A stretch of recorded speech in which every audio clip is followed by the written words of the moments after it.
Silakan. Bismillahirrahmanirrahim. Assalamualaikum warahmatullahi wabarakatuh. Alhamdulillah rabbil alamin wa usalli wa usallimu ala asyrafil anbiya wa imamil mursalin habibina Muhammad bin Abdullah wa ala alihi at-tayyibin wa ashabihi ghurril mayamin alaihi afdhalus salatu wa tammut taslim. Alhamdulillah, kita panjatkan rasa syukur kepada Allah Azza wa Jalla di atas kesempatan yang diberikan kepada kita pada petang ni untuk sama-sama menghadiri satu kuliah ataupun tazkirah Ramadan yang dianjurkan oleh Kelab UMNO London dan juga diberi kerjasama oleh EM. Dan sebelum kita meneruskan program kita pada malam ini, mungkin saya ingin menjemput kepada Direktur Persembadia Dr. Nizu untuk mungkin memberikan sedikit sepatah dua kata. Silakan. Bismillahirrahmanirrahim. Alhamdulillahirabbil alamin. Wassalatu wassalamu ala asyrafil anbiya'i wal mursalin sayyidina Muhammad wa ala alihi washabbihi ajmain. Masih Ustaz Hafiz, saya hormati Datuk Seri Syaidan Kasim, saya hormati Yang Bahagia Datuk Wasmadia Dr. Muhammad Asri dan Abidin, dan khususnya para hadirin saya hormati sekalian. Ya, Alhamdulillah, syukur kita kepada Allah SWT kerana pada malam ini dapat kita bersama dalam program Tazkirah Ramadan. Saya ucapkan juga terima kasih pada Datuk Seri Syaidan kerana atas inisiatif yang berhormat, maka dapat kita sama-sama pada program pada malam ini. Juga terima kasih kepada Datuk Wasmadia Dr. Muhammad Asri kerana dapat meluangkan masa untuk bersama-sama kita. Jadi saya bagi pihak tuan rumah Education Malaysia mengadu-ngadukan kehadiran semua para VIP kita dan semua peserta pada malam ini, dan saya ucap terima kasih juga kepada Biro Agama Kelab UMNO London kerana dapat mengambil inisiatif mengajukan program ini. Jadi kami sebagai tuan rumah mengadu-ngadukan kehadiran semua. Sekian, wabillahi taufiq wal hidayah. Assalamualaikum warahmatullahi wabarakatuh. Terima kasih kepada Dr. Rizu.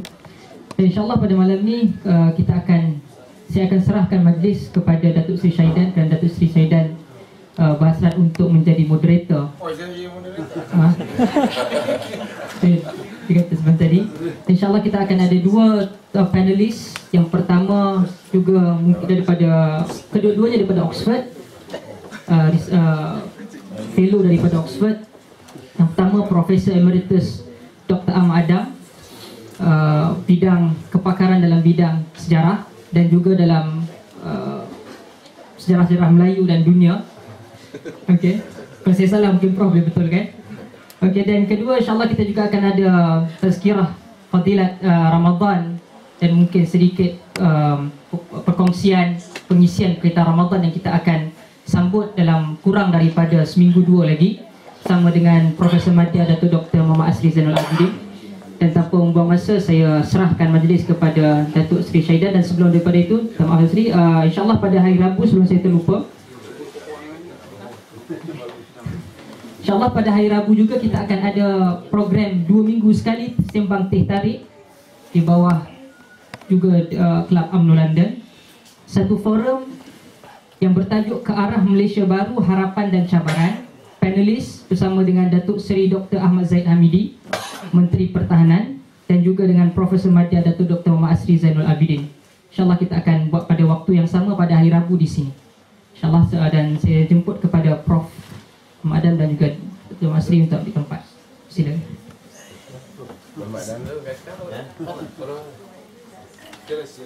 Ustaz duduk biar.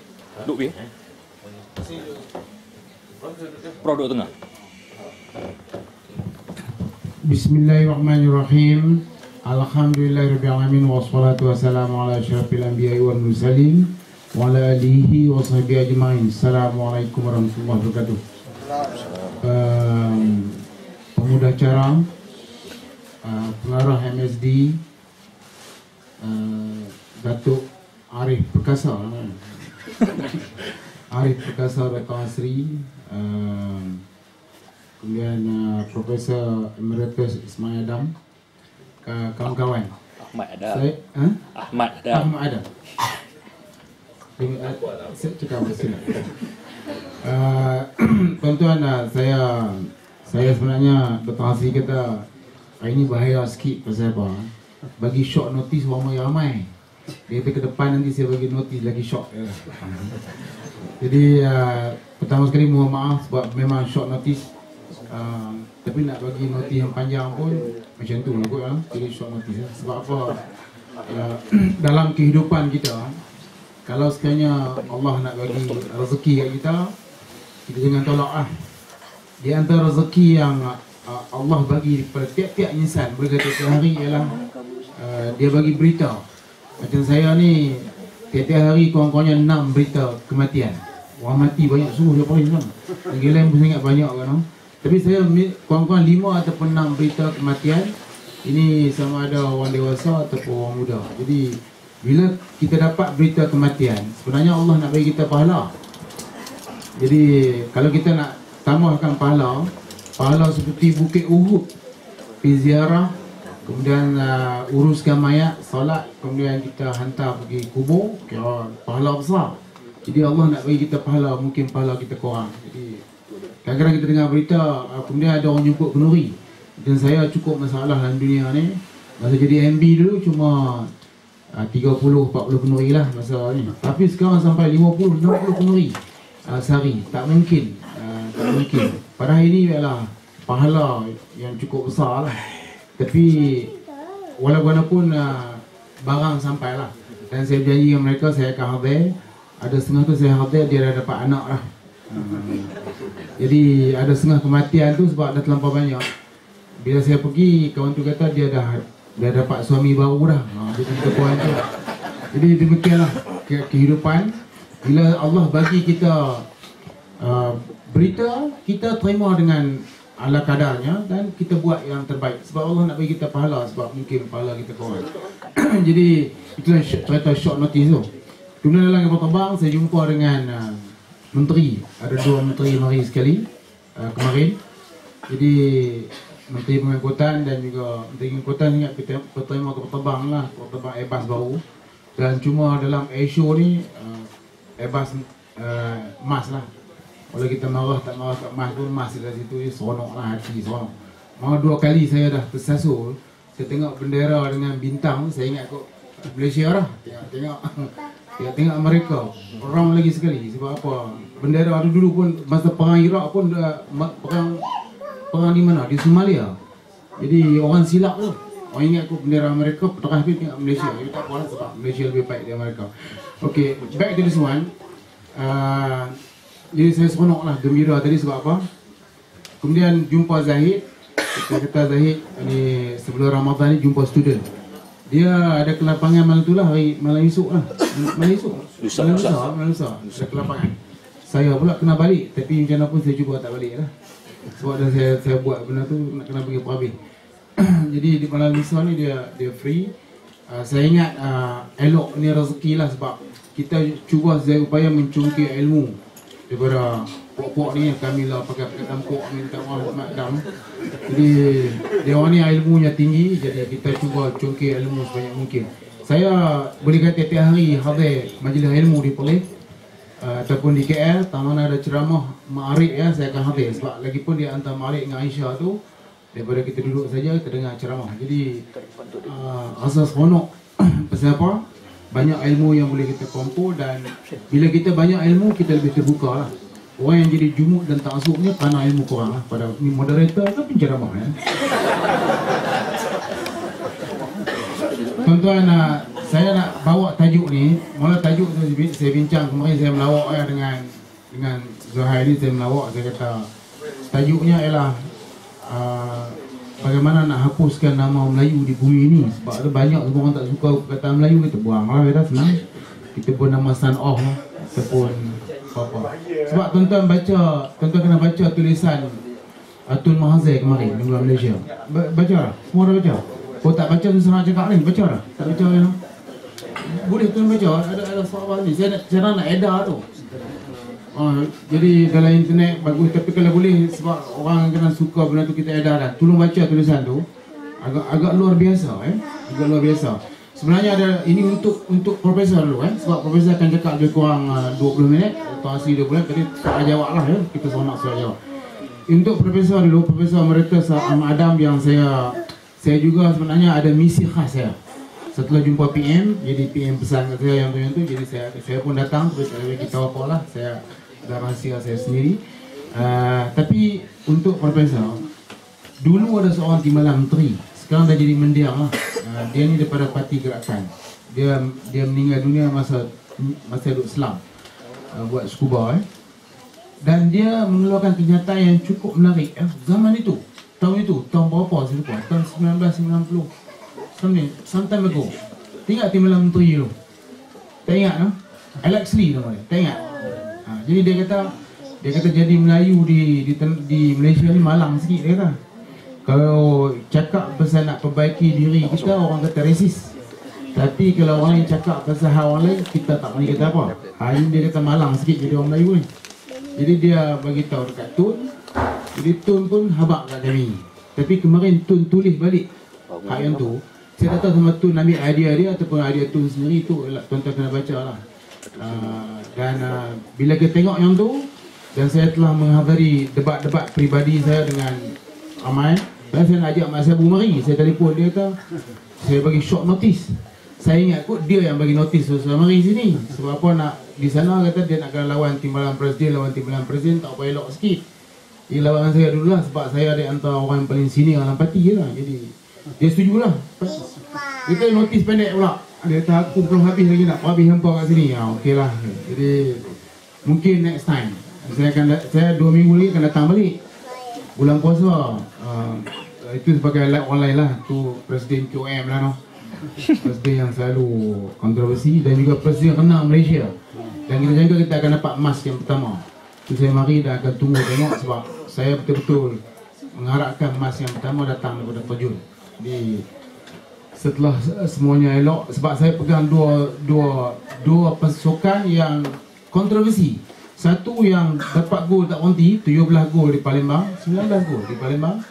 Ada lagi satu gol tak berapa banyak tapi busy banyak sikit lah. Jadi akan harap dia, dan mereka tak qualified Olimpik buat masa sekarang ni. Jadi kita terpaksa bagi wild card.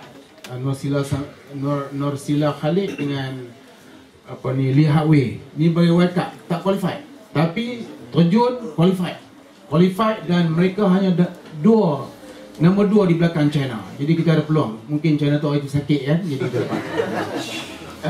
Okey. Jadi kepada Profesor, itu dia soalannya, iaitu apakah nasib Melayu ni begitu teruk sekali kah sehingga orang boleh cakap macam tu. Dan bila saya bagi dalam debat saya dengan Pusu Jaya PAS dengan PKR di Polis, kami berdebat terbuka sebab tunggu KL lambat sangat buat dia boleh lah kan. Jadi kita buat berdebat secara terbuka. Dan nampaknya bila perkataan Melayu dia keluar tu macam bulu roma berdiri lah, macam orang tak berani nak sebut lagi dah. Jadi apakah ini adalah di antara bangsa yang malang dunia ni, sebab apa tak boleh sebut lagi dah. Sebab apa kita memberi pendekatan kepada agama. Jadi mungkin Profesor ada banyak pengalaman yang luas tentang perkara ini. Jadi mungkin bolehlah sikit bagi pandangan sebelum kita dengar Fadilah Ramadan daripada Dr. Asri. Dia akan bagi panjang lebar sebab mungkin dosa-dosa kita boleh betul lah dalam bulan Ramadan ni. Allah.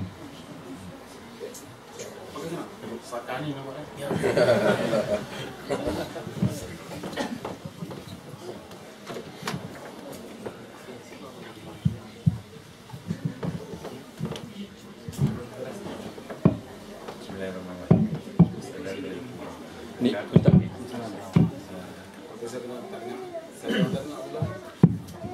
tu belah kiri Ustaz.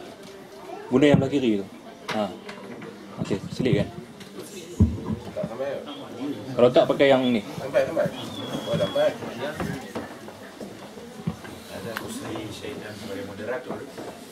Sebenarnya saya rasa ada miscommunication ini. Dan Dr. Asri beritahu saya, so cakap tentang warkah Raffles, warkah Raja-Raja Melayu kepada Raffles. Sampai sini pula ni hal Melayu pula ni. Walaupun tidak begitu jauh terpisah. Sebab saya bila bercerita tentang Melayu, ini dah saya cerita dah waktu saya datang 20 minggu lalu. Iaitu tentang masalah orang Melayu. Ialah masalah nilai. Jadi kembali kepada warkah Raja-Raja Melayu. Saya ni fikirkan buku saya tu dah terbit dah agak lama. Kemudian bahan saya tak ada pribadi. Jadi malam tadi juga saya SMS anak saya suruh scan warkah yang penting yang menunjukkan kekalahan Melayu, iaitu dengan hilangnya Pulau Pinang, ditipu oleh Francis Light. Dia ada warkahnya itu. Kemudian juga tentang bagaimana sebuah kerajaan dibentuk, iaitu surat dari Temenggung Abdul Rahman Singapura. Jadi surat itu ada, saya scan dan anak saya scan. Ini saya buat kemarin. Tapi kalau nak disesuaikan dengan tajuk Melayu, yang ni tu saya mengkaji pada suatu waktu. Saya sebenarnya menghasilkan satu buku yang mengumpulkan warkah-warkah dalam bahasa Melayu se-Nusantara, termasuk iaitu sekitar 78 warkah. 2 daripadanya dari Bali, 1 Jawa. Tapi yang dari Bali itu dalam bahasa Melayu. Cuma yang 1 Jawa itu dalam bahasa Jawa. Dan warkah itu menggambarkan betapa waktu itu ya, Raffles datang ke Pulau Pinang sebagai penolong setiausaha Syarikat Hindia Timur Inggris pada tahun 1805. Dia lahir 1781. Umurnya 14 tahun dia sudah bekerja di London. Kemudian nasib dia baik, dia pun pergi ke Pulau Pinang menjadi penolong setiausaha. Lepas tu dia tugas utamanya yang mula-mula dilakukan ialah belajar bahasa Melayu. Sebenarnya Raffles lah yang memperluaskan penggunaan istilah Melayu, bangsa Melayu. Disebutnya The Malay Nation. Dan Raffles lah orientalis atau orang Inggris yang betul-betul berminat untuk mengkaji hal-hal orang Melayu. Jadi belajar bahasa Melayu, dia belajar tentang adat Melayu, dikumpulnya segala surat-surat Melayu, dikumpulnya segala naskah-naskah sastra Melayu. Kalaulah Raffles tidak ambil, tak suruh orang serah pada dia sejarah Melayu, tak suruh serahkan dekat Raja-Raja Pasai, orang Melayu tidak ada sastra. Sebab orang Melayu simpan tak peran, maka diulat habis dah. Jadi kerana adanya simpanan, walaupun kita katakan tujuan Raffles tu maksudnya lain lah, tapi kerana dia simpan, ada di British Library. Kemudian pada tahun 1824 kapalnya terbakar waktu dia mau berangkat ke England dari Bengkulu. Kapalnya terbakar dan banyak surat-surat naskah-naskah terbakar. Jadi orang fikir sekumpulan surat-surat Raja-Raja Melayu ini juga turut terbakar. Tapi pada tahun 70, awal 70, surat-surat ini ditemui di Inverness, di Scotland. Kemudian saya diminta untuk mengkajinya waktu saya di Sekolah Oriental. Dan saya kaji, tapi untuk terbitkan sebagai surat saja tidak cukup. Jadi saya cuba meneliti kandungan surat itu, menerjemahkannya ke dalam bahasa Inggris dan mengkaitkannya tentang nilai Melayu tadi, serta surat-surat Melayu itu diberi tanggal, diberi tarikh, dan setiap tarikh itu misalnya Raffles berada di Pulau Pinang sekitar 1805, kemudian 1807 dia naik pangkat jadi setiausaha, lepas itu dia bertolak ke Melaka 1810. Setiap surat Raja Melayu itu ada tarikhnya. Kalau tahun katalah 1326 Hijrah, 1226 Hijrah, tahun Ba misalnya, tahun Alif. Jadi saya tak mau beri ceramah tentang itu sebab itu makan waktu yang panjang. Tapi ini yang dikatakan kalender Melayu pertama-tama. Tidak ada pengaruhnya, tak ada persamaannya dengan kalender Islam yang sebenar. Walaupun dia pakai tahun Hijrah, dia pakai bulan Zulhijjah ke, Ramadan ke, tetapi pengiraannya itu dialah khas kalender Melayu. Itu setiap tahun ada nama huruf.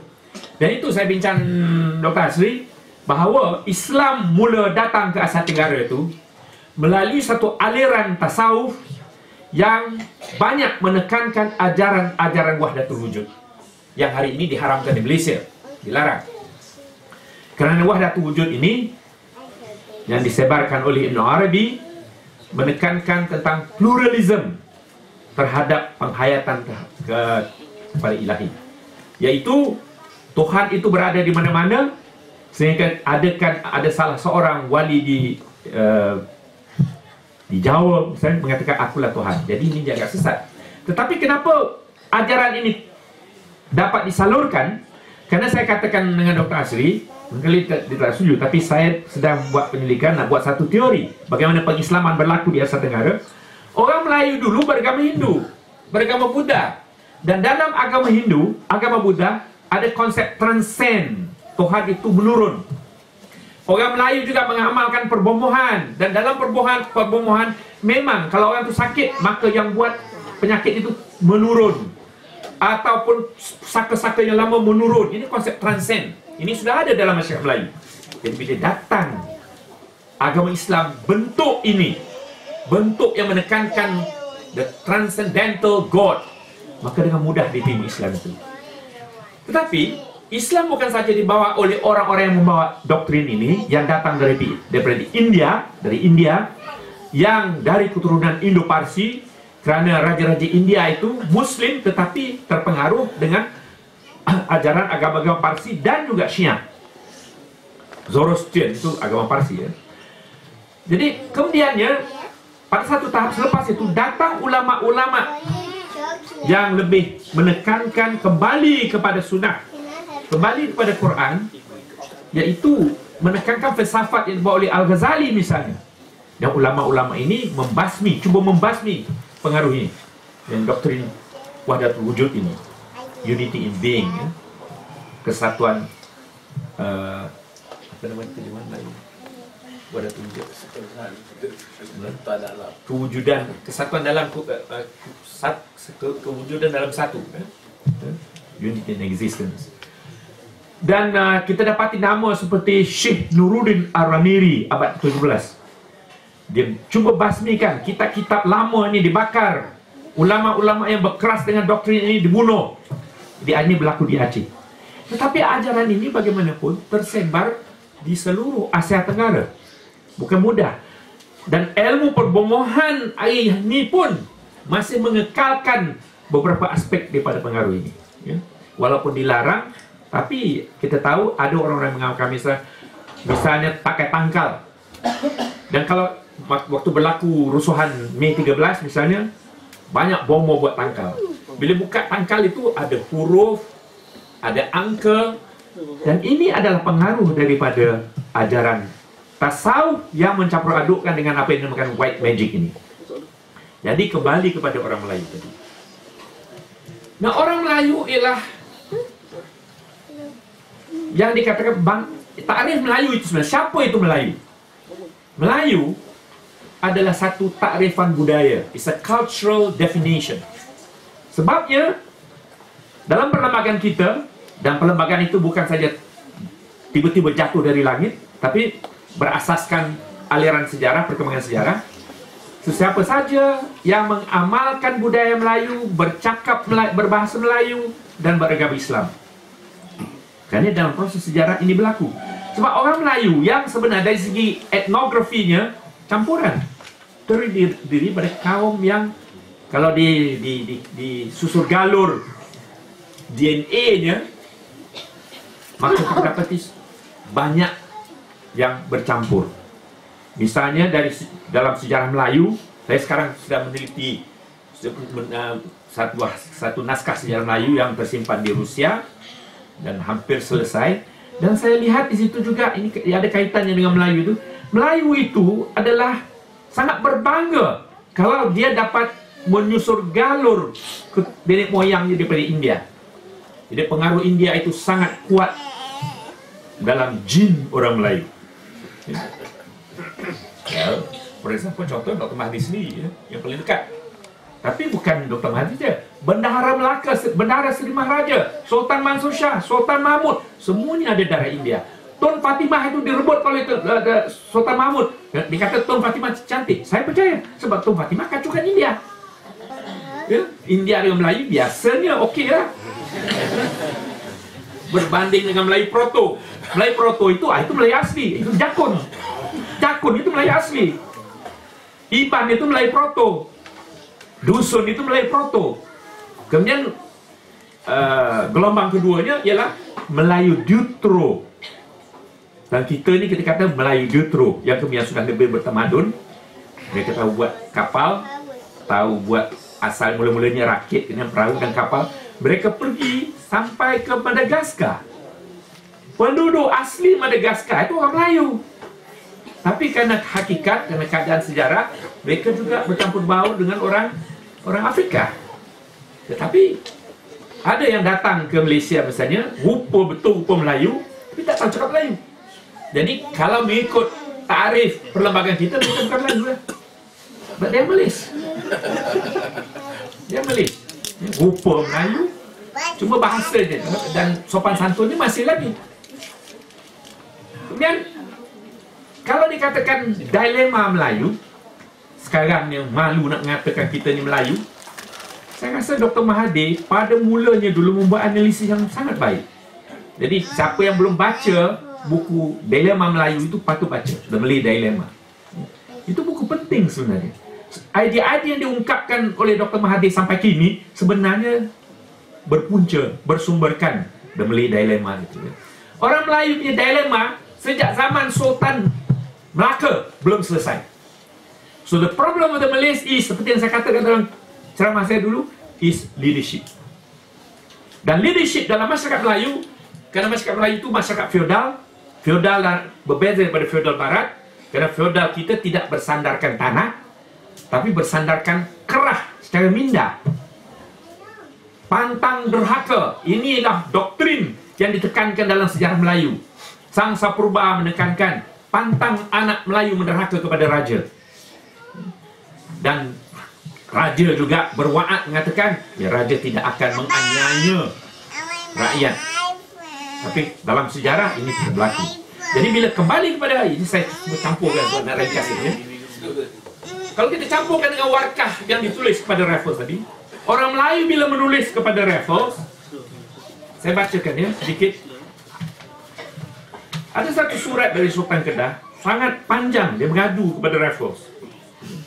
Warkatul Ikhlas wa Tuhfatul Ajnas, yang termaktub di dalamnya ta'azim yang salim serta muafakat tulus dan ikhlas, berkasih-kasihan yang tiada berputusan selagi ada perkitaran cakrawala matahari dan bulan.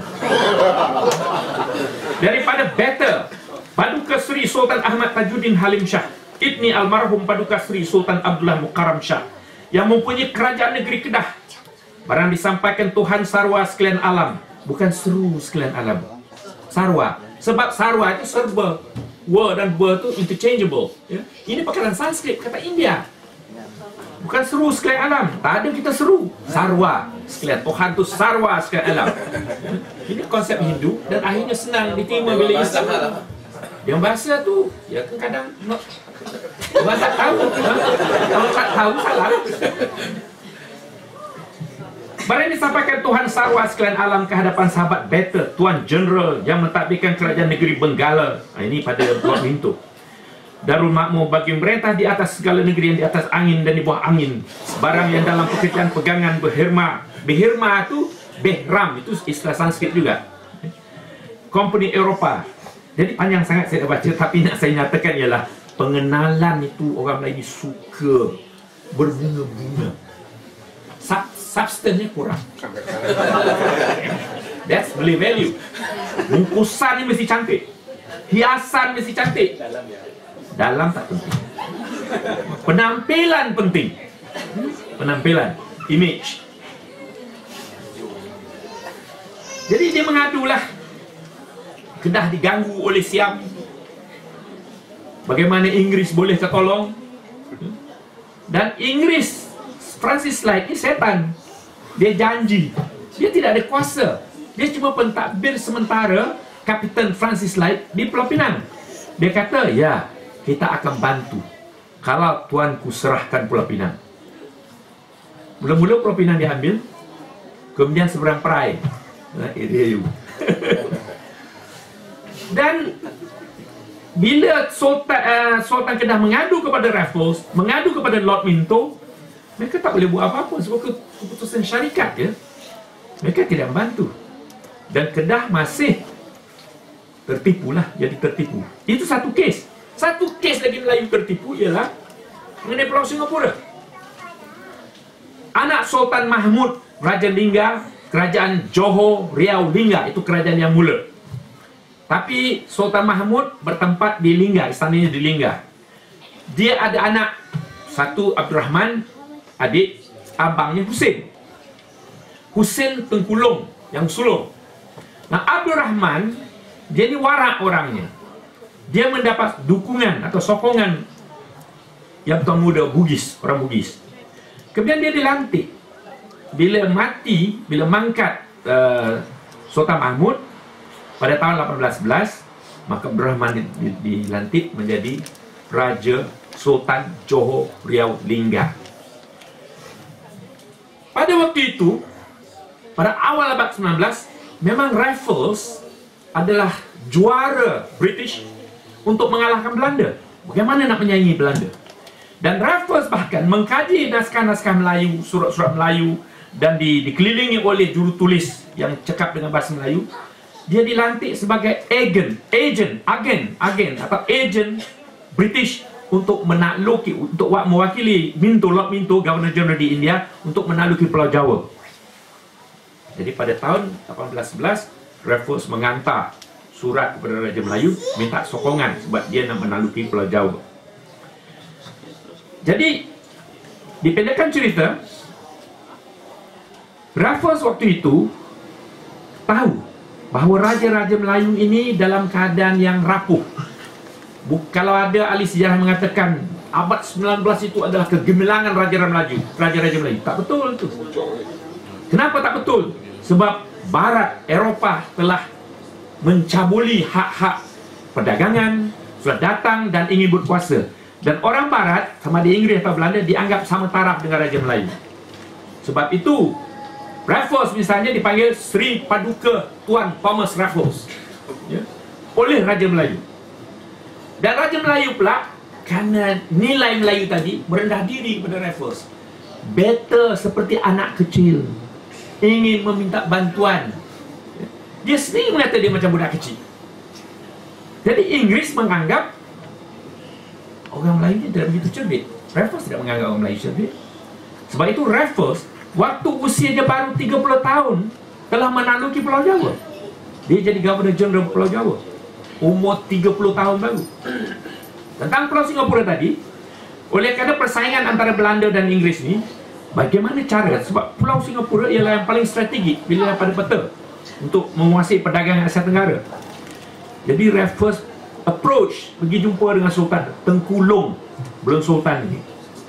Bagaimana Tengkulung tak jadi Sultan? Siapa yang tak jadi raja? Tengkulung sanggup.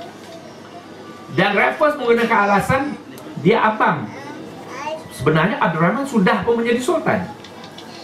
Jadi dia abang, dijadikan Sultan Singapura. Kemudian dibuat perjanjian. Dia disokong oleh Temenggung Abdul Rahman. Temenggung Abdul Rahman ni separuh Melayu, separuh Bugis. Serahkan Pulau Singapura. Temenggung Abdul Rahman tinggal di tebing-tebing sungai Singapura. Dan Sultan di Kampung Kelang. Kemudian Husin hanya menjadi Sultan sebagai boneka saja, dia tidak ada kuasa. Dia diberi allowance, lepas tu allowance dia habis, dia terpaksa melarikan diri, pergi, nama saya Sultan Johor, pergi ke Melaka dan dia meninggal di Melaka. Anaknya pun tidak dapat dilantik mengganti dia. Akhirnya Temenggung Abdul Rahman yang sangat lihai istilah Cina, yang bererti shrewd, crafty. Temenggung Abdul Rahman baik dengan Inggris, maka dia mempengaruhi Inggris dan anaknya kemudian menggantikan dia. Tapi anak dia yang dia cuba nak gantikan sebagai Temenggung, Abdullah, gila. Dia ada gene problem. Gila. Jadi akhirnya Ibrahim yang dilantik. So temu Ibrahim waktu bapaknya mati baru 15 tahun saja. So bayangkan orang muda senang sangat dikawal ini. Saya cakap ni based on historical facts ya. Bukan saya anti raja, tidak. Sebab falsafah orang Melayu jangan menderhaka. Kalau tidak bukan Melayu dia tu. Tapi historical facts, dari historical facts saya mengatakan tadi, masalah orang Melayu ialah masalah leadership. Mula-mula raja-rajanya tidak bertanggungjawab. Daripada zaman Sultan Mahmud lagi. Sultan Mahmud yang paling zalim, dibunuh pak saudaranya pasal tak dapat kahwin dengan pupu dia Tun Fatimah. Dibunuhnya suami Tun Fatimah. Dia pergi panjat rumah orang, bini anak Hang Tuah Tun Biajit bermukah dengan bini orang, berzina. Pergi panjat rumah orang lagi, Tun Biajit nak bunuh. Dia kata, nasib baik aku ini Melayu. Melayu pantang derhaka. Itukah kekuatan tu biar Melayu.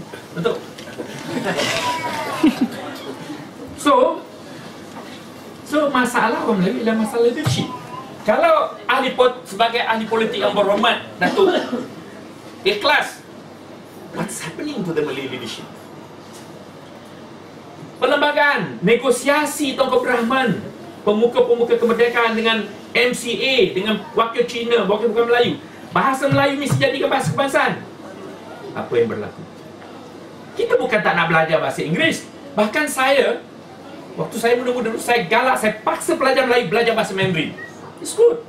Tapi bahasa kebangsaan mesti dimuliakan. Komunikasi mesti dalam bahasa Melayu.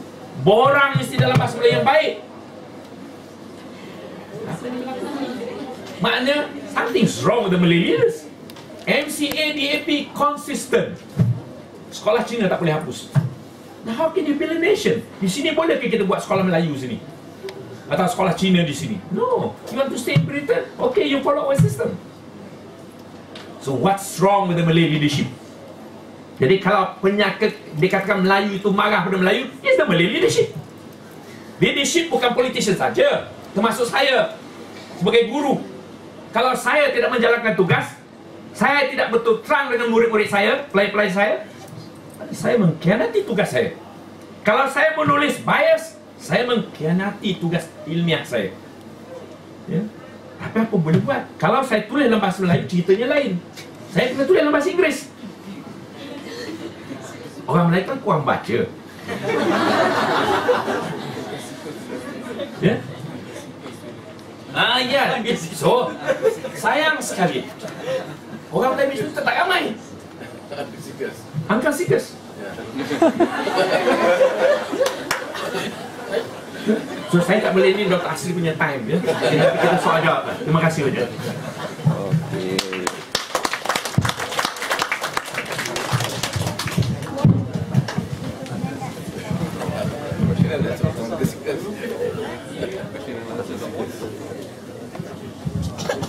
Terima kasih Prof yang menutupnya dengan angka sikas ya. Sebenarnya kalau tuan-tuan baca, saya kita nak berdiskusi pun agak panjang Tuan-tuan baca tulisan Tun Mahathir, 70% daripada tulisan Tun Mahathir itu telah dicakap oleh Profesor tadi. Dan saya heran kenapa nampaknya ada persamaan. Profesor baca, tak baca orang tu kan? Tak baca. Jadi tuan-tuan baca 70% daripada ucapan tadi ada dalam lingkungan Malaysia termasuklah tentang apa yang berlaku kepada orang Melayu. Tapi cuma dia tak sebut leadership lah, dia sebut yang lain jadi itulah kekuatan moderator, sebab mic ni ada penghabis kat dia. Dilema Melayu, dia tanya kepada Tun Mahathir tentang dilema Melayu. Dia kata buku dilema Melayu sebenarnya kena tulis semula. Di antara dilema besar orang Melayu sekarang ni ialah dia tak seronok mengaku dia Melayu. Itu dilema yang besar. Tuan-tuan baca yang tu Saya ingat elok orang baca sebab ini untuk tujuan lebih kepada ilmu. Dan saya dalam kehidupan saya suka bercakap kalau kita ada fakta. Dan Profesor tadi bagi pandangan dia tentang fakta. Dan lagi satu ingat Profesor dia lupa sebut tentang di antara orang yang orang yang menulis mula terjemahan daripada refer ni adalah Abdullah Munshi. Jadi lawatan Abdullah Munshi pergi ke negeri-negeri, termasuklah bila dia pergi Kelantan. Dia ada komen sikit, sebab tu orang Kelantan tak apa gemar baca buku Abdullah Munshi. Tuan-tuan tengok ada komen sikit orang Kelantan. Ada tu. Tuan-tuan tak baca? Tak baca tuan. Aku heran melihat orang-orang Kelantan. Petang-petang dia kata dia makan pinang bagi mulutnya merah dan tunggu di hujung-hujung jalan. Cukuplah tuan-tuan baca sendiri ya. Saya pun malah saya baca dulu pun saya tak apa minat, kawan-kawan saya pada Kelantan pun marah pasal Kak Abdullah Munshi. Tapi dia tulis pasal sejarah.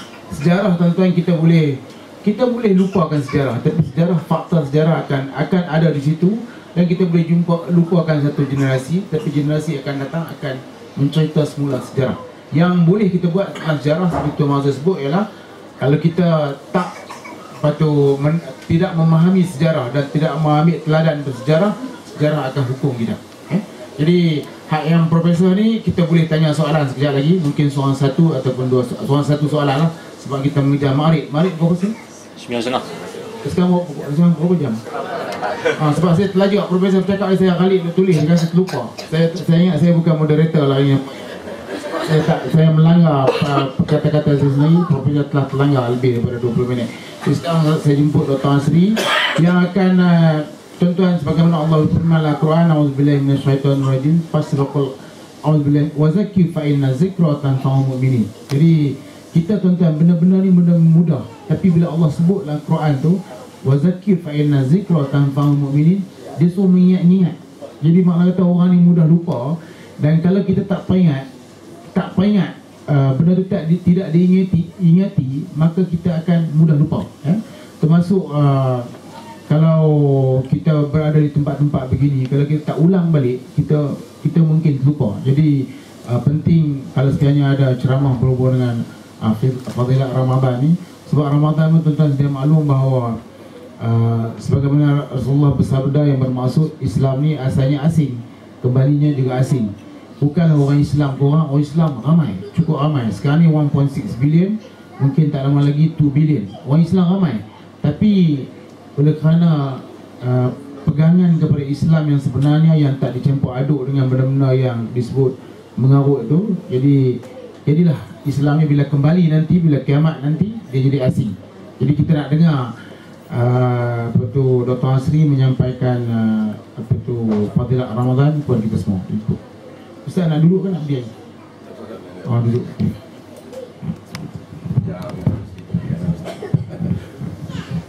Assalamualaikum warahmatullahi wabarakatuh. Alhamdulillah, wassalatu wassalamu ala Rasulillah wa ba'd. Terima kasih Yang Berhormat Datuk Seri Syahidan bin Qasim, Dr. Syahidan bin Qasim, Profesor Emeritus Adam, Tuan Pengarah, hadirin dan hadirat sekalian. Sebenarnya saya juga seronok tadi dengar Prof cakap tentang, kerana saya minat jugalah tentang sejarah Melayu ni. Saya dulu pelajar sejarah yang berjaya juga, dapat 1 semua sejarah. Sebenarnya pengurusi Datuk Seri Syahidan ni, bila dia jadi pengurusi, dia mengingatkan saya zaman saya jadi mufti dulu. Zaman saya jadi mufti dulu, bila saya ceramah, Datuk Seri jadi pengurusi. Itu satu perkara luar biasa yang dibuat oleh Menteri Besar. Jadi setiap kali nak ada ceramah apa, Datuk Seri akan hadir sebagai pengurusi, dan akan hadir ke kuliah-kuliah. Jadi kuliah Maghrib Mufti ketika itu dihadiri oleh Menteri Besar, yang menyebabkan esko-esko semua kena hadir. Penuh kat belakang. Ia mau tahu. Jadi pengarah-pengarah kena hadir, semua orang hadir kan. Dan Datuk Seri Syahidan ni masa dia Menteri Besar ni cengeng juga orang dah kan. Jadi ramai orang kena hadir. Bila Menteri Besar puasa Isnin dan Khamis, semua rakyat kena puasa. Yang mana terlibat lah kan. Walaupun sebahagiannya tadi tengah hari dah makan, tapi buka puasa sekali lah dengan Menteri Besar. Tapi itu sesuatu bagus, satu ada perkara yang bagus dalam orang Melayu ini, bahawasanya kalau sekiranya ada orang atas buat tu, dia ikut. Artinya orang atas kena buat contoh yang baik. bila datang bulan Ramadan, kita ada ceramah sepanjang. Saya 2 tahun lebih saya jadi mufti. Saya rasa saya telah kerja lebih daripada had yang susah. Nak balik jumpa family pun, walaupun Perlis tu tidak besar, kena sehari terpaksa ceramah banyak kali. Dan Datuk Seri punya cara dia, lagi 4-5 minit, setengah jam nak ceramah baru bagi tahu, ni mufti main ceramah. Tak ada notis awal dan kita terpaksa pergi. Dan dia ada kelebihan boleh mengumpulkan manusia sampai 3,000 orang dalam masa 2 jam. Saya pun tak tahu dia buat macam mana, tapi ramai orang mari. Tapi ibu-ibu tunggal lah, saya ingat tu utama lah.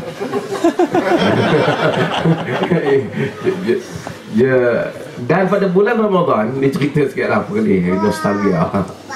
Pada bulan Ramadan, saya ceramah tentang sifat salat Nabi. Jadi orang yang akan menunjukkan pergerakan solat tu Menteri Besar. Menteri Besar duduk atas pentas. Jadi bila saya tunjuk rokok, dia akan rokok. Dan bila macam mana i'tidal angkat tangan, dan Datuk Seri akan buat. Dan rakyat semua di bawah akan ikut. Dan semua akan sembahyang dalam dewan. Ribuan akan sembahyang, kerana tak dapat bantuan sampai tu. Dia tak malam dapat bantuan. 3,000 orang. Dan sebahagian mereka tak sembahyang Isyak, tapi sembahyang tarawih. Itu kelebihan dia. Ada yang sembahyang. Dan satu hari pernah kita nak solat, dan Datuk Seri akan periksa saf. Ramai ni, 3,000 periksa saf. Dan satu hari dia pernah tanya, ni semua ambil sembahyang ni? Macam kata, orang muda, kami tak ambil lagi, tapi dah duduk saf nak sembahyang. Itulah kelebihan juga. Pada bulan Ramadan ada berapa nostalgia di Perlis ni kan. Balik kepada sikit sebelum saya masuk tajuk Ramadan. Saya masa balik yang lepas, baru ni saya pulang ke Malaysia. Saya dijemput oleh kerajaan Pulau Pinang untuk jadi panel membentangkan tajuk Syed Sheikh Al-Hadi. Dan kalau kita tahu, Syed Sheikh Al-Hadi adalah merupakan tokoh pembaharuan Melayu yang memang terkenal lah. Dia anggap sebagai tokoh kaum muda dan berjasa di Pulau Pinang. Dia telah mengasaskan sekolah Al-Mashhur. Dan dianggap, kita siapa saja yang belajar SPM semua memang ada nama Syed Sheikh Al-Hadi. Saya bukan, ini pasal sekarang ni ada musim orang sentimen pasal raja ni, tapi saya nak quote Syed Sheikh Al-Hadi. Jadi kalau dia orang nak tangkap, dia kena tangkap Syed Sheikh Al-Hadi. Tapi dia dah mati lah, dah hampir 1 tahun dah mati. Syed Sheikh Al-Hadi kata, mungkin Prof boleh sama ada nak setuju ataupun tidak, kita itu kemudian. Syed Sheikh Al-Hadi kata tentang orang Melayu, balak bagi bangsa Melayu itu ialah taatkan mereka akan sultan-sultan mereka. Tu Syekh Adi kata. Nasib baik ASA tak ada masa tu. Taatkan mereka akan sultan-sultan mereka, yang mana sultan-sultan itu tidak tahu bagaimana untuk menguruskan negeri mereka, dan hanya tahu untuk berpoya-poya dan menghabiskan harta saja. Lebih kurang begitulah ayat Syekh Adi. Bila dia nak ulas tentang Inggeris, kata Syekh Al-Hadi, Syekh Al-Hadi ni sebenarnya dia bukan pro penjajah. Dia kritik Inggeris, tapi dia bagi kredit sedikit kepada Inggeris. Dia kata, Syekh Al-Hadi kata, adapun Inggeris itu merupakan tentera Tuhan Rabbul Alamin yang telah dihantar ke tanah Melayu bagi membebaskan orang Melayu daripada kezaliman sultan-sultan mereka. Jikalau tidak kerana kedatangan Inggeris, tentulah Melayu itu masih berada di bawah sultan-sultan mereka yang zalim dan bertindak sewenang-wenangnya kepada mereka.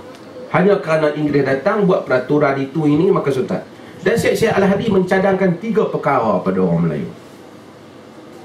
Kata Syekh Al-Hadi, yang pertama, dia mencadangkan orang Melayu itu supaya meniru Inggeris ataupun meniru bangsa Eropah. Pengetahuannya, baju dia suruh. Jika mereka itu gagal meniru bangsa Eropah, hendaklah mereka itu melihat akan bangsa Jepun. Ni tahun 1900 lebih sikit dah, belas-belas Syekh Al-Hadi cakap lah, sebelum Tun Mahathir cakap tentang dasar pandang ke timur. Syekh Al-Hadi cakap, hendaklah mereka meniru bangsa Jepun. Yang tu Jepun masa tu tak tawan Melayu ni. Bangsa Jepun yang Syekh Adi pujilah, Jepun ni kerana rajin, bersungguh. Tak tahulah, masa tu internet tak ada. Syekh Al-Hadi pun kok macam mana dia baca buku kira hebat lah duduk di tanah Melayu. Bahan dia kira banyak. Dan Prof kata Syekh Al-Hadi ni kolumnis termasuk akhbar Melayu yang diterbitkan di Belanda.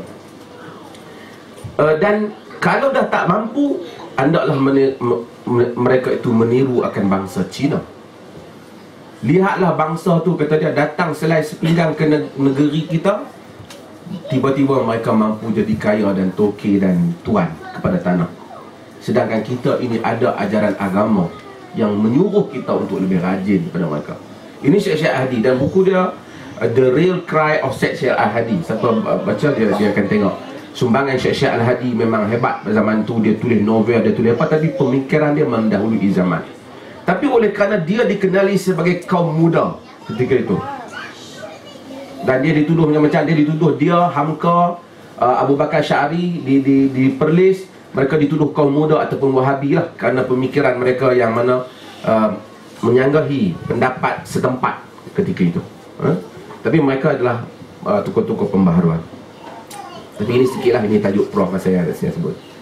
Kenapa? Dari sini. Kameraman kacau saya. Balik kepada Ramadan.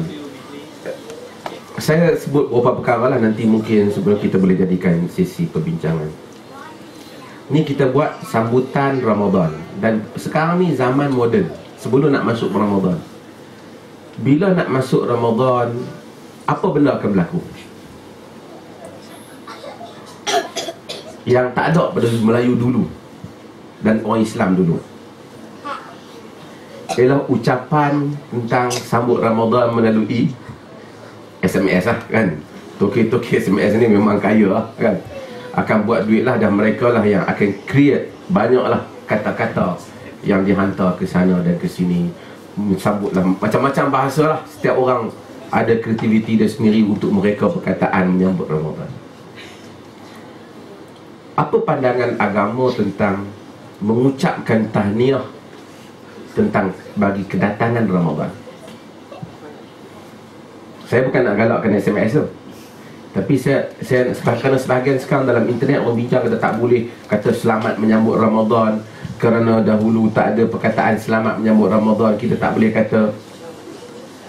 Pada asas umumnya,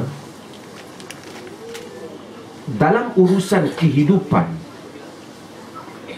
agama meletakkan satu asas yang dia sebut, iaitu al-aslu fil asya'i al-ibahah.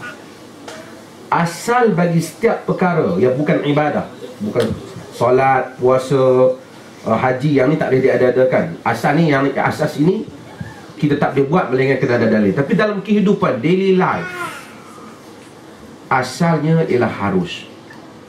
Jumpa Prof, tanya Prof kerana dapat sekian-sekian. Tak boleh kita kata tak boleh cakap macam tu, zaman Nabi orang tak cakap. Tak boleh. Tanyalah kau kerana dapat masuk universiti. Mana boleh cakap macam tu? Zaman Nabi mana ada tanya masuk universiti? Boleh, kerana perkara ini sebenarnya ialah urusan kehidupan, dan Islam begitu luas dalam hal ini. Kita tahniah orang dapat anak, tahniah orang beli kereta baru, tahniah orang beli rumah baru, tahniah orang macam-macam kita tahniah. Kesemuanya ini asasnya diharuskan oleh agama. Bahkan agama menyatakan mengucapkan tahniah kerana seseorang mendapat satu kurniaan dan nikmat adalah merupakan perkara yang mustahab, perkara yang digalakkan. Mereka berdalil, antaranya dalilnya ialah peristiwa sahabat-sahabat 3 orang yang telah dipulaukan oleh Nabi, termasuk Ka'ab bin Malik, yang mana dipulaukan oleh Nabi kerana tidak menyertai peperangan Tabuk. Ada sahabat dia pun tak ada, Nabi dia layan orang ni berdasarkan kepada realiti seseorang itu, berdasarkan kepada siapa orang tu. Dalam perang Tabuk ramai golongan munafik. Perang Tabuk ni musim buah berbuah. Ramai orang munafik, mereka tak pergi sertai Nabi dalam peperangan Tabuk. Nabi tak kisah ke munafik ni. Nabi tahu depan munafik, Nabi biar je. Bila mereka datang jumpa Nabi bagi alasan itu, kerana bini lah, kerana buah lah, Nabi kata tak apa. Ya. Tapi tidak bagi sahabat-sahabat yang betul-betul sahabat, seperti Ka'ab bin Malik. Nabi hukum mereka, Nabi pulaukan mereka. Tak boleh orang tak boleh bercakap dengan mereka. Bagi salam tak jawab. Maka mereka tengok pas solat, kadang-kadang kata aku cuba tengok muka Nabi, aku tengok Nabi tengok ke lain. Aku tengok Nabi kuk-kuk lah, Nabi tengok kat aku. Nabi tak tengok. Bila Nabi tak mau, ini hebat leadership Nabi. Isteri-isteri mereka pun minta nak balik rumah, sehingga Allah menyelesaikan. Sempitlah mereka kata hidup 50 hari yang sempit. Tak tahu nak pergi mana. Jumpa kawan-kawan baik ni, apa khabar? Buat tak tahu. Patuh pada arahan Nabi. Nabi ajar, Nabi tarbiyah. Tapi bila sampai 50 hari, saya nak ringkas, saya bukan nak, nanti kita cerita lain dah hari ni. Apabila Allah memberikan pelepasan kepada mereka, sahabat-sahabat gembira. Ka'ab begitu gembira, sehingga bila dia dengar orang seru kata, tahniah Ka'ab, semoga Allah memberkatimu, bahawasanya telah berlaku. Oh, dia seronok. Dia gembira. Orang sahabat datang salam, seorang demi seorang salam, peluk dan ucapkan tahniah kepada dia. Sehingga dia, pada orang yang pertama yang ucap tu, dia buang baju, bagi baju dia kat kawan tu. Punya seronok. Lepas tu teringat nak pergi jumpa Nabi, tak ada baju pula, kena pinjam baju orang lain. Baju tak banyak sahabat.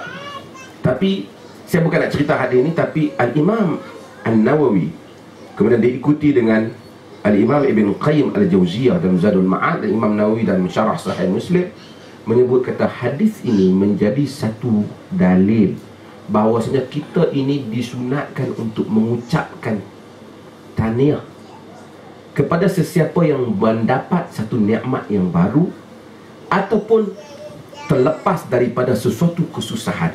Di kawan kita lepas daripada Allah, tahniah lah, Masya Allah.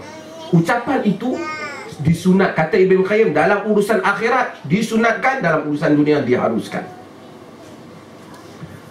Maka sebahagian para sarjana zaman ini menyatakan, oleh kerana Ramadan adalah nikmat yang besar, maka tidaklah salah untuk seseorang itu menyebut selamat menyambut Ramadan, kerana itu boleh termasuk dalam maksud tadi.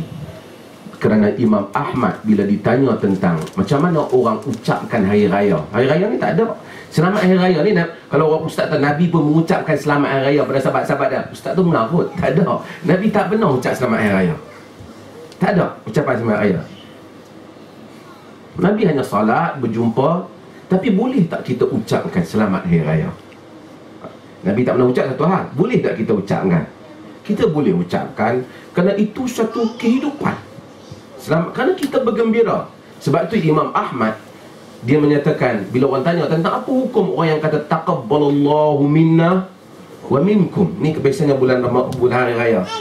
Sahabat dulu salah dulu, maka kata taqabbalallahu minna wa minkum, dia kata dibolehkan. Kita biasanya kata selepas apa? Lepas orang apa, tapi asalnya ideanya lah masa hari raya. Okey. Bila masuk kepada bulan Ramadan, ada beberapa perkara yang mungkin kita boleh sebut. Pertama, saya nak ringkaskan masa ni. Allah sebut, ya ayyuhallazina amanu kutiba alaikumusshiyam. Allah kata, ya ayyuhallazina amanu, wahai orang-orang yang beriman, puasa tidak diwajibkan jika siapa rasa dia tak beriman. Dan kita kena tahu seruan perkataan ya ayyuhallazina amanu hanya muncul apabila orang Islam sudah berada di Madinah. Bila orang Islam di Madinah, arahan-arahan, kalau kita tengok ayat Quran, ya ayyuhallazina amanu, ya ayyuhallazina amanu, kita secara umumnya kita boleh buat kesimpulan ayat ini turun di peringkat dia panggil Madaniyah. Madaniyah ni selepas hijrah. Tak kira lah turun di mana pun, yang penting dia turun selepas daripada hijrah. Puasa apabila terbentuknya masyarakat Islam.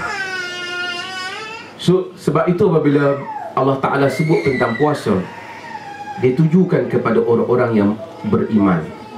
Ini penting.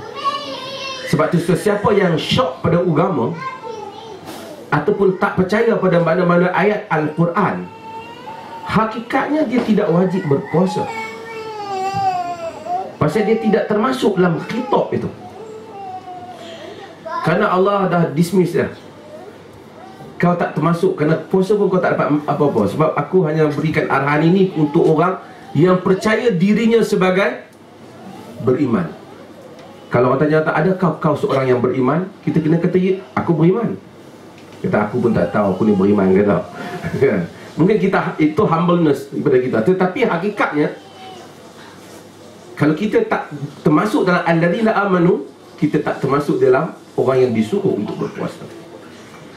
Kutiba alaikumus siyam, ditulis kepada kamu. Kutib tu, kitab tu kita bagi kitab. Maksud dipardukan kepada kamu as-siyam, puasa. Puasa ni apa? Puasa ni kalau kita belajar secara formal, orang akan sebut menahan diri daripada makan dan minum lagi, dan perkara yang membatalkannya, bermula daripada terbit fajar sehingga terbenam matahari. Ini tarif yang semua orang tahu. Tapi orang tua-tua kita tahu, orang tu kadang-kadang dia confuse pasal kita punya waktu tu, dia tengah masuknya waktu imsak. Masuk waktu imsak tu sebelum subuh. Jadi bila dia bangun, dia kata, ni tok boleh makan kat ni. Kita tak boleh lah, orang tak masuk subuh lagi. Imsak masuk dah, dia kata. Dia salah. Dia pasal dia terlalu beriman dengan TV3 itu.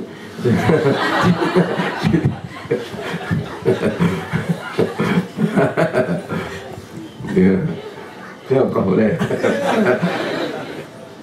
Kerana asalnya puasa itu bermula, kita duduk di sini pun sama. Setengah orang dia takut bila bangun lagi tak masuk subuh. Masih boleh. Waktu imsak itu ialah waktu yang dicadangkan oleh sebahagian sarjana untuk mengelakkan daripada telajak.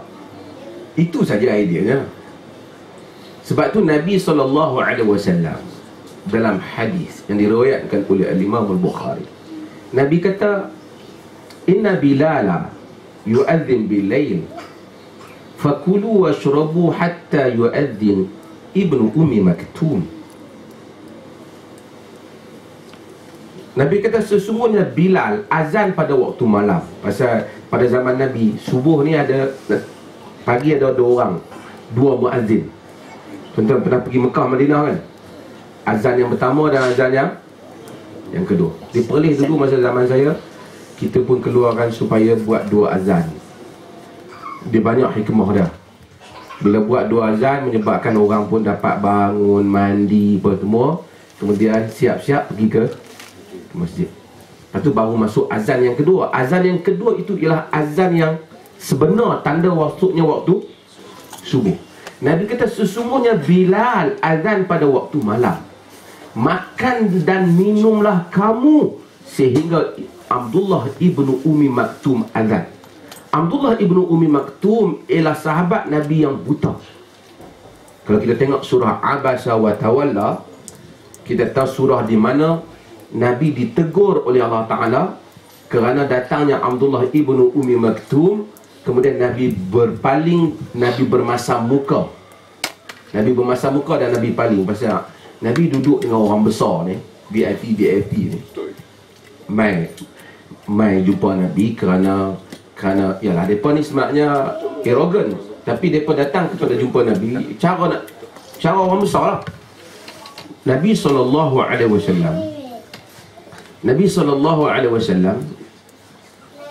cakaplah layan mereka. Abdullah ibnu Ummi Maktum dia buta. Bila dia datang kepada Nabi dan dia tak tahu, ya Muhammad, alimni ma 'allamaka Allah. wahai Muhammad, ajar aku apa yang Allah ajar kamu. Jadi Nabi tak kata dia buta, tapi Nabi macam kacau sikit lah majlis Nabi. Nabi tak jawab dia, dan Nabi masam muka, tapi dia tak nampak sebab dia buta. Tapi Quran turun, abasa wa tawalla an ja'ahul a'ma. Quran turun kritik Nabi. Sebab tu salah satu bukti Quran tu bukan Nabi punya, bukan Nabi buat. Kalau Nabi buat, dia tak buat surah yang kritik dia. Allah kritik Nabi kerana mendahulukan VIP dan mengenepikan orang yang jauh lebih ikhlas. Mendahulukan orang yang sombong. Bukan masalah dia VIP, dia sombong. Pokok yang sombong tu mengenepikan Nabi. Sebab Abdullah Ibn Maktum, dia ni tukang azan. Dia tak boleh azan, melainkan orang kena beritahu, Abdullah, ya Ibn Maktum, dah masuk ni waktu ni. Pasal masuk waktu ketika itu kena tengok fajar. Fajar sedih. Okay. Bila dia tengok fajar, baru mereka tahu masuknya waktu. Jadi dia akan azan. Nabi kata bila dia azan, baru stop makan. Ini puasa. Sebab tu kita bila balik kadang-kadang duduk tengok orang Melayu waktu dah 10 minit dekat-dekat nak azan ni, tak boleh dah ni. Senang tak. Masih boleh berdasarkan apa yang disebut dalam hadis ini. Dulu polemik di Malaysia. Ada ustaz marah kerana Maulana Asri Yusuf kata bahawasanya boleh makan. Dia orang kata oh tak boleh. Ni kalender kita tak boleh.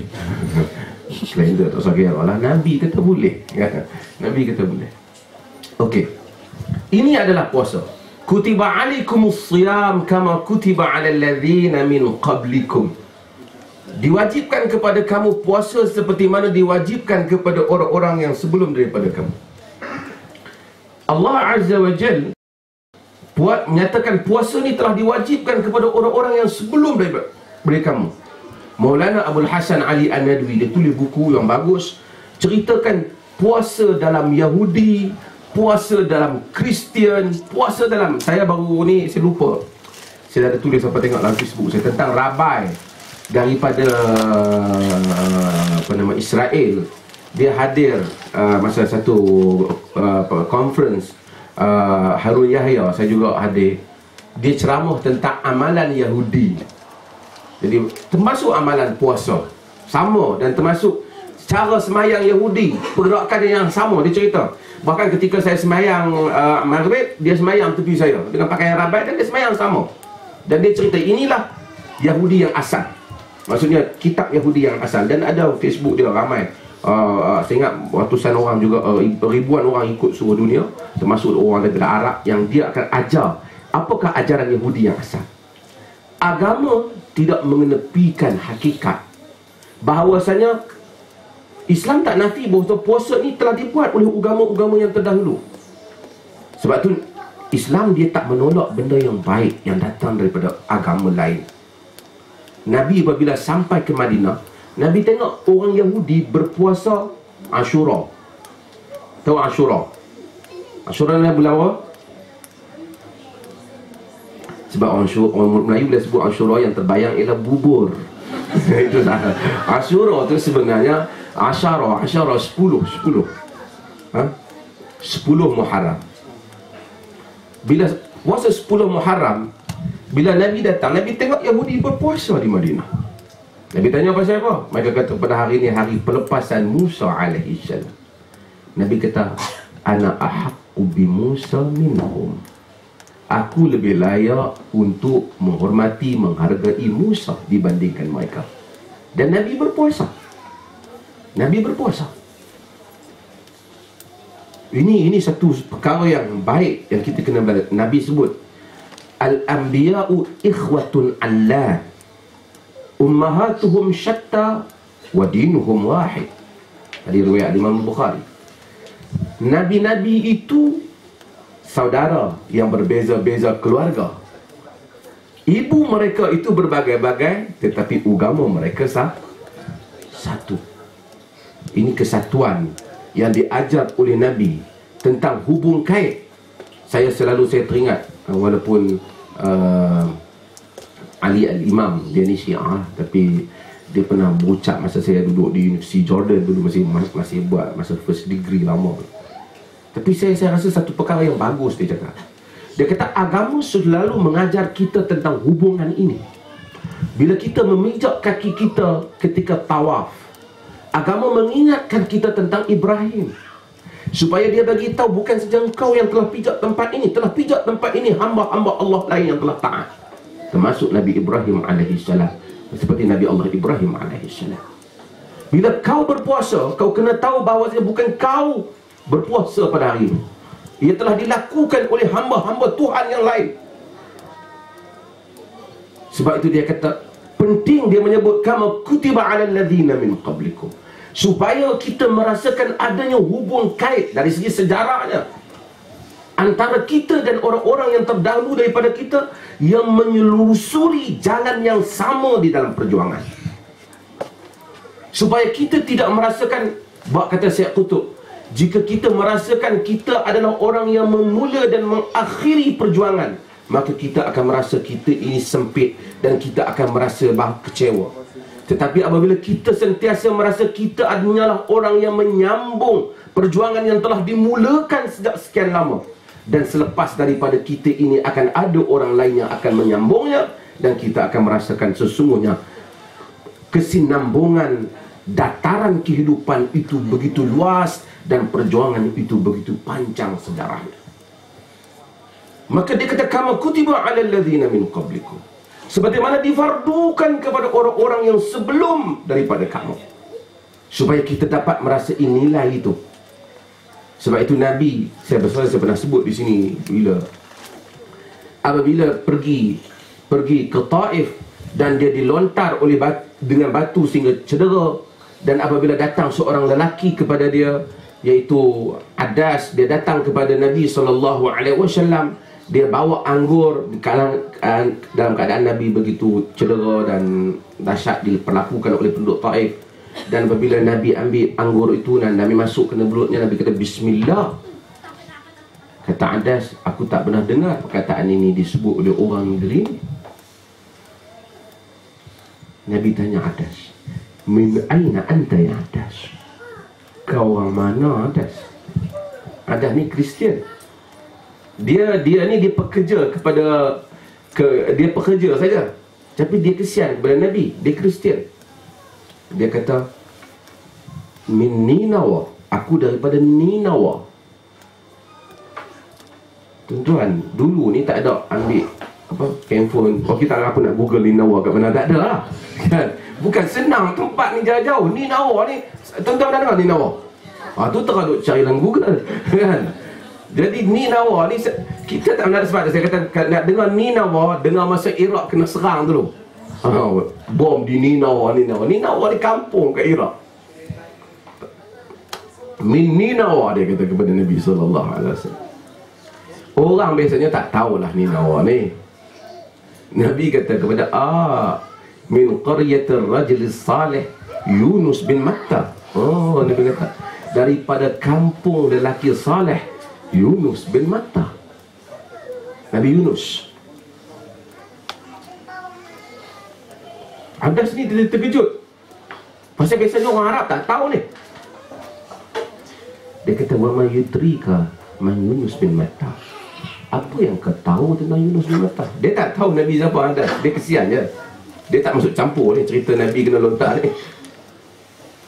Nabi kata zaka akhi kana nabiyan wa ana nabi. Kata Nabi, dia itu saudara aku, dia dulu Nabi dan aku pun Nabi. Perkataan Nabi zaka akhi, dia itu saudaraku, cerita orang 1000 tahun ni yang lepas. Tapi oleh kerana Yunus bin Matta sentimental tu tinggi, perasaan tu pada orang Ninawa, Nabi kata zaka akhi, dia tu saudaraku. Kana nabiyan wa ana nabi, dia dulu seorang nabi dan aku pun seorang nabi. Riwayat Ibn Hajar sebut dalam Al-Isabah fi Tamyiz Sahabah, dia pegang Nabi, dicium Nabi, dan dikatakan dia telah Islam, dia telah menganut Islam. Cumanya sejarawan gagal untuk mencari lagi cerita dia lain daripada cerita tu. Maksudnya tak boleh nak trace riwayat-riwayat yang lain yang membabitkan adas. Tetapi itu adalah satu detik yang hebat. Bagaimana apabila Nabi hubungkan antara diri dia dan orang-orang yang sebelum daripada ini. Sebab itu penting untuk mengkaji latar sejarah agama. Kerana rahmat Tuhan mustahil datang tiba-tiba bermula dengan Muhammad. Tidak mungkin. Apabila dia menciptakan alam, dia melontarkan rahmat, petunjuk melalui lisan para Nabi. Dia memberikan syariat kepada mereka bagaimana untuk mendekatinya. Antaranya ialah dengan mengajar puasa. La'allakum tattaqun, dan mudah-mudahan kamu bertakwa. Saya ingat, kalau tidak saya sambung lagi panjang. Saya ingat saya nak stop di sini dulu dan kemudian beri ruang kepada soal jawab, insya-Allah. Terima kasih Al-Fadil Datuk Seri sebagai pengurusi. Sebenarnya Al-Fadil ni pun okey ya. Al-Fadil ni bukan merujuk pada ustaz. Orang Melayu ni banyak sangat benda-benda yang eksklusif yang diberi pada ustaz-ustaz yang tak diberi share pada orang lain. Jangan. Al-Fadil ni maksud saudara yang mulia, kan? Macam yang berhormat, sama maknanya, kan? Macam kita, bukan dalam buku, benda tu ada dalam kitab. Ialah kitab bahasa Arab, buku bahasa Melayu dan buku bahasa Inggeris. Macam tu ya. Okey, terima kasih. Terima kasih. Saya ingat tak payah ulas sebab sudah terang lagi bersuluh. Cuma untuk panduan tuan-tuan, untuk dua soalan. Kita makan sebenarnya soalan apa? Sekarang? Ha? Mesti berani nak makan dulu. Terima kasih lah. Makanan terhidang. Jadi kita akan benarkan dua soalan. Tapi untuk panduan tuan-tuan lah, tadi Profesor Ahmad Adam dia kata tentang apa tu orang Melayu ni penampilan lebih isi korang semua kan. Dia ni sebenarnya so kalau orang yang buat PhD tahu bahawa kita buat random sampling. Dia bukan semua orang Melayu lah. Jadi pada sampling yang kita buat, sebab kita Melayu pun sekarang kena ingat dia ada ni saudara ni balik dia terus ke peringkat middle class dan sebagainya. Jadi cuma saya nak sebut rukun kahwin tu ada berapa? Siapa masih ingat rukun kahwin? Orang kahwin ada berapa? 4 ke 5 lah. Kita tengok belum kahwin lagi ya. Tapi dekat Malaysia sekarang, dekat kampung ke dekat bandar, dia tambah lagi satu. Tahu? Belum kahwin. Iaitu kenduri. Jadi saya kata dia jatuh macam hukum. Pasal apa? Saya kata budak-budak ni duk berkawan, tak boleh akak terus. Sebab apa? Cara duk kawan pelik sangat. Dia kata dah bertunang, dia boleh bawa kelok dah semua, boleh bawa pergi makan angin. Ni baru tunang, tak boleh tu dia kata. Dia tak boleh, tak kenduri lagi, nak tunggu kenduri. Jadi sebelum kenduri tu mereka membuat perkara-perkara yang bebas lah. Termasuk khusus kahwin ni. Khusus kahwin dia ajar, sekarang ni dia ubah sikit. Dulu ada orang komplain sikit. Dia ajar teruk situ. Pasal ada satu orang duda, dia nak kahwin, lepas tu dia pun kena hadiri kursus tu. Dia orang pelih tapi dia nak kahwin di KL, dia hadiri kursus. Dan dia malu, dia keluar-keluar dia malu. Sebab apa? Dia cerita dengan detail tentang lelaki dan perempuan, bagaimana nak mulakan dan sebagainya. Jadi budak-budak ni yang tak tahu pun balik nak cuba tu. Jadi kalau dia kata kahwinlah dulu sebelum kursus, dia kata tak boleh, kena kenduri dulu. Jadi akhirnya hari kenduri tu lah baru angkat nikah. Jadi tanda pada 3 tahun. Jadi kalau nak kira penampilan tu lah lebih ya. Sebab kenduri ni pula dia tanya berapa ekor? 2 ekor, 3 ekor. Ayam. Kalau macam saya ni pula, saya ni tu ayam tahu. Kami ada geng bendera, pasang bendera 5 ekor. Jadi keseronokan menceritakan kenduri yang besar dihadiri oleh ramai orang tu lebih. Padahal lepas habis kenduri saya tengok hutang agak teruk. Kalau boleh duit kenduri sampai 15-20 ribu tu kalau bagi kat pengantin tu lagi bagus. Sebab apa? Dia orang boleh bina kehidupan. Kenduri sikit-sikit cukup lah. Tapi kalau kenduri sikit nanti dia tuduh. Sebab dia akan tuduh ni kenduri sikit ni ada dia lekat perut dulu. Jadi buat penuhi syarat-syarat lah. Jadi macam-macam cerita yang berhubung dengan penampilan. Tapi macam mana pun tak apa, ini ialah kita mengkisahkan hal kita. Saya ingat tidak ada masalah. Sebab apa, kita nak tengok dari segi sejarah siapa kita. Sebab kalau tidak kita akan dihukum oleh sejarah. Jadi saya akan benarkan dua soalan. Satu untuk Profesor. Apa ni? Soalan bertulis. Jadi kalau tidak, nampaknya dua soalan sini, tapi bawah tak payah lagi. Bagi dia, Datuk. Bagi ya? Bagi dia bertanya. Bagi. Okey, silakan wanita first. Ladies first. Tu soalan wanita lah tu. Ni soalan wanita? Oh, tulisannya okey lah, cantik lah itu. Ni ada lagi tak tambahan, soalan tambahan? Takkan semua wanita pakai elok, tulis sekali kot semua. Semua sehati sejiwa tulisan ni Ada lagi soalan tambahan? Oh, malu nak tanya. Wanita first. Saya macam tu sebab saya pengawal ibu tunggal di Malaysia. Ibu tunggal sebab yang kenapa saya jaga sangat ibu tunggal, sebab banyak majoriti ibu tunggal dia bela anak yatim. Jadi anak yatim ni ialah hukum dia berat tu. So dia melibatkan melibatkan kita dan solat kita tu, anak yatim dan juga orang miskin. Jadi sebab nak cari anak yatim ni selalunya melalui ibu tunggal lah. Sebab apa? Lelaki sekarang ni banyak yang lelaki tu kalau anak yatim mati dia kan. Tapi yang hidup tu pun wallahualam. Lelaki ni dia pandai tapi tak pernah jaga Jadi wallahualam.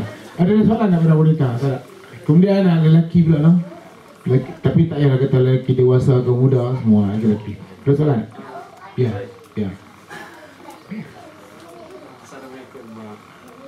Tujukan terus Saya nak tanya pasal Prof mengenai nama saya Aman daripada Intelektual. Saya nak tanya mengenai robohnya Kota Melaka.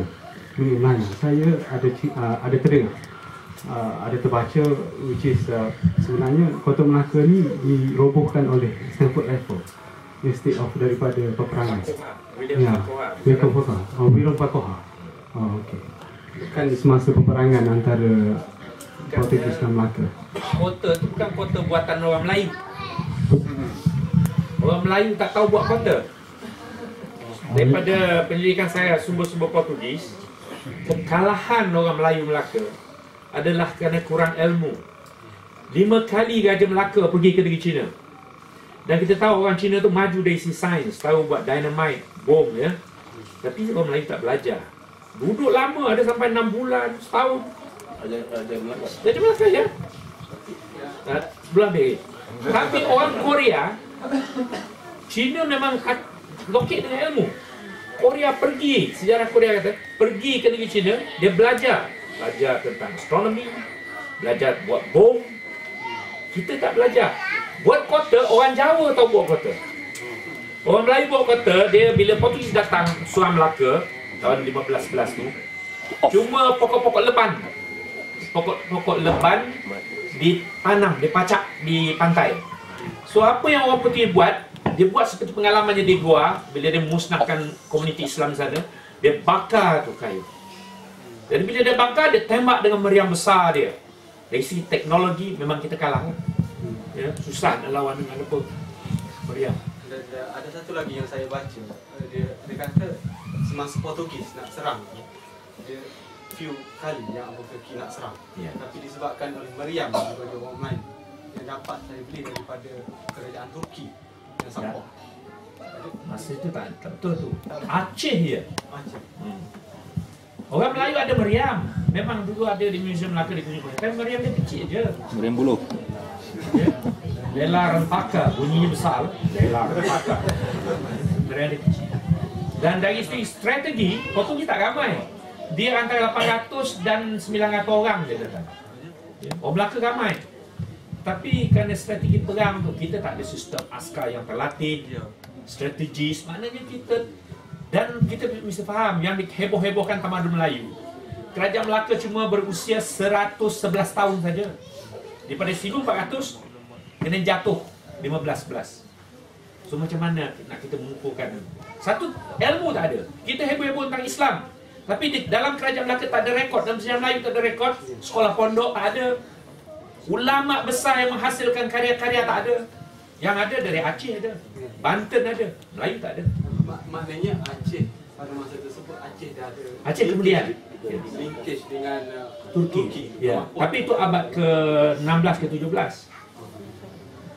Dengan Turki memang sebab orang Turki nakkan lada, spice. Dan orang India, orang dalam perkataan kafur kan, istilah dalam Quran kan, ketika itu gunakan orang Melayu kapur. Maknanya orang Arab pun sebelum Islam pun mungkin sudah datang untuk berniaga membeli kapur di Sumatera. Memang tamadun Melayu yang sebenarnya ialah Sriwijaya, iaitu Melayu. Tapi Sriwijaya itu beragama Hindu dengan Buddhis, bukan Islam. Melaka hanya sambungan daripada Sriwijaya. Terima kasih dan menjawab terus. Ini soalan yang kedua, soalan ini untuk Dr. Ansri, yang ini daripada wanita. Ini sebagai tambahan. Sebenarnya orang yang mula buat mayam ni ialah orang petani. Orang petani ni dia belajar di brass cannon. Dia belajar daripada seorang mualaf Cina. Sebab saya naik Presiden Perki Malaysia, saya tahu kan. Jadi orang Cina datang ke petani dan dia ajar buat tu. Dan orang Eropah termasuk Belanda belajar daripada petani untuk buat mayam. Orang petani belajar daripada Cina. Okey, kerajaan Siam dia serang petani, dia serang berkali-kali dan dia kalah kerana mayam ni. Dan Sultan Alauddin, saya lupa nama Sultan. Kita baca the history of petani yang telah ditulis oleh New York Times. Sultan ni telah pergi ke Bangkok dan menyerang Bangkok dan menghalau Raja Siam keluar daripada Ayutthaya, daripada Bangkok. Dan Raja Siam semua lari keluar daripada istana kerana serangan daripada Sultan Petani. Dan lepas tu dia balas balik lah. Tapi yang paling penting di sini ialah kekalahan Sultan Petani. Dia tak nak tunggu di sana. Dia bukan nak pergi bukan nak pi tawan Bangkok kan, nak merintah Siam, tak. Dia nak ajar, lain kali jangan serang petani. Jadi sejarah petani yang cukup menarik itu ialah kerana brass cannon tu. Dan akhirnya orang Eropah yang datang tu belajar bagaimana. Tak apalah, ini hubung. Ingat Profesor Ahmad Adam boleh baca buku tu. Minta maaf lah, tidak berdasarkan fakta sejarah. Tapi buku ni The History of Petani yang telah saya dah baca buku tu. History Petani oleh siapa namanya, orang petani yang dia terbit mula-mula di Kelantan, kemudian diterjemahkan dalam bahasa Inggeris di Ohio. Tak apalah. Ini adalah di antara fakta-fakta yang boleh kita we can dispute later. Tapi ini adalah di antara buku-buku yang ditulis. Dan saya seronok baca buku tu sebab apa? Dia bagi semangat baru pada saya berhubung dengan Selatan Thailand. Okey. Pun muncul lah Pak, 15 tu. Ya. Okey. Mari kita sama dengan Melaka Sama. Okey, sekarang ni soalan yang daripada daripada wanita. Adakah yang pertama umat Yahudi yang mengikut ajaran asal boleh masuk syurga? Dia memang kita banyak nak tanya. Nombor satu. Nombor dua, mengikut pandangan mengenai nama Melayu yang telah melambang, atau sudah menampakkan Melayu. Tak payah ini you nak jawab sekarang ni, boleh baca. Melambang ke melambung? Melambang. Symbolize. Atau sudah menampakkan Melayu. Apakah pandangan mengenai nama Melayu yang telah melambang atau sudah menampakkan Melayu? Okey lah. Ya. Jadi adik nak explain sikit? Can you elaborate your question please? Adik, you understand? Thank you. Kemudian yang ketiga ialah tentang ucapan memberi salam. Bolehkah memberi ucapan Merry Christmas, Selamat Tahun Baru Cina dan sebagainya kepada bangsa yang beragama lain? Apakah hukumnya? Bolehkah memberi ucapan sebegini sebagai menghormati perayaan masyarakat bermajmuk? Terima kasih. Saya jawab soalan pertama dah. Pasal mayam tu kemudian. Tapi setahu saya Orang Melayu tidak pernah berhenti untuk berusaha membuat meriam. Masa saya kecil-kecil saya dah tengok terutama bulan puasa mereka buat meriam kabat. Dan setiap tahun kita akan tengok ramai Melayu yang cedera kerana meriam buatan sendiri. Dan itu menunjukkan usaha yang tak pernah henti-henti dalam memajukan bangsa sendiri.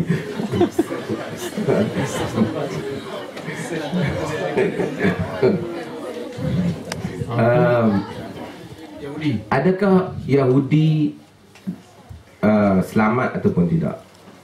Dia ada beberapa perkara ni agak panjang. Pertama, Islam memberikan layanan ataupun memberikan perbezaan dalam menilai antara golongan ahli kitab, people of the book, dengan golongan yang dianggap sebagai memang betul-betul penyembah berhala ataupun yang tak ada hubungan dengan agama Nabi-Nabi. Mereka yang ada hubungan dengan agama Nabi, iaitu Yahudi dan Kristian, mereka diberi layanan yang ada perbezaan dalam hubungan layanan. Antaranya kita boleh berkahwin, lelaki Muslim boleh berkahwin dengan perempuan mereka dan boleh memakan sembelihan mereka. Wa ta'amul ladzina utul kitab hillul lakum. Makanan orang-orang yang diberikan kitab itu halal untuk kamu. Ada orang kata, oh itu ahli kitab yang dulu-dulu tu yang betul-betul pegangan kitab. Kalau dia betul-betul pegangan kitab, dia dah jadi Muslim lah, kan? Allah mencela ahli kitab dalam Quran kerana mereka mengubah kitab. Allah kata, fawailul lil ladzina yaktubuna al-kitaba bi aydihim thumma yaquluna hadha min indillah liyashtaru bihi thamanan qalila. Celaka orang yang tulis kitab dengan tangan mereka kena menyatakannya daripada Allah untuk membelinya dengan harga yang murah. Dan Allah sebut banyak tentang ahli kitab. Allah marah kepada ahli kitab, kan? Qad kafara alladhina qalu innallaha thalithu thalatha. Kufurlah orang yang telah menyatakan Allah tiga daripada satu daripada yang tiga. Banyak celaan-celaan kepada ahli kitab di atas mereka mengubah kitab, mereka tamak, mereka tak mau mengikut Nabi. Tetapi dalam masa yang sama, Allah membezakan mereka dengan golongan kafir yang lain.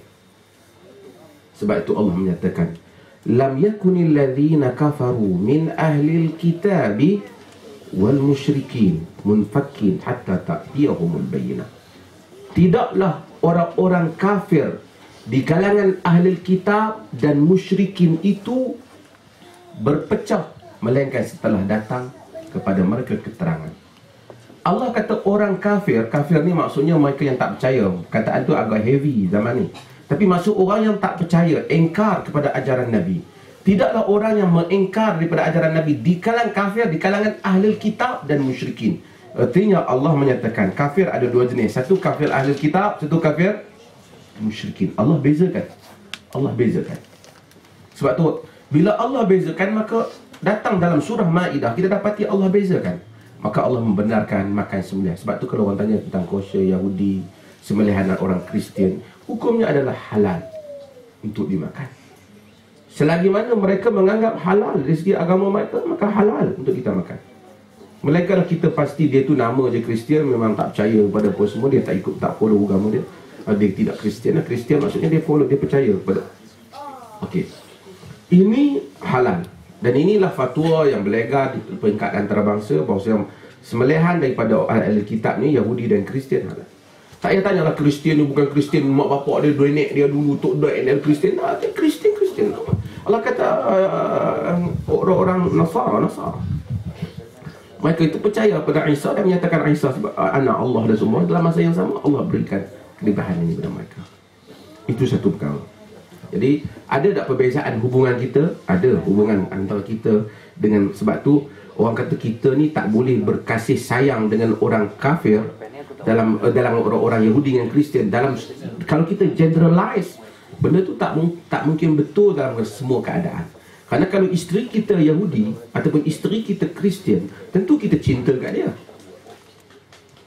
Sama ada kita nak kahwin tak kahwin itu cerita lain. Tapi agama membenarkan. Sayyidina Umar melarang. Tapi apabila Huzaifah ibn Yaman tanya, adakah kau mengharam apa yang Allah larang, Allah halalkan? Dia kata, aku tak mengharam apa yang Allah halalkan. Tapi banyak lagi perempuan Muslim yang lain kau tak mau kahwin. Dan kalau kau nak kahwin dengan perempuan Kristian, kau jangan pegang jawatan dalam kerajaan kau. Maksudnya dia takut bocor rahsia kerajaan. Maka kalau orang tanya kita ni, saya nak pergi kahwin dengan perempuan Kristian, sebab kita mungkin boleh bagi nasihat, buat apalah Syekh, perempuan Muslim banyak, ini nak bagi susah masalah, ayu buat apa? Itu satu nasihat. Tapi kalau dia kahwin juga, adakah haram pada nas Suratul Maidah? Tidak diharamkan. Walaupun ada pendapat dalam mazhab Syafi'i yang menyatakan mestilah Kristian sekian-sekian, itu salah satu pendapat. Tapi majoriti tidak demikian. Okey.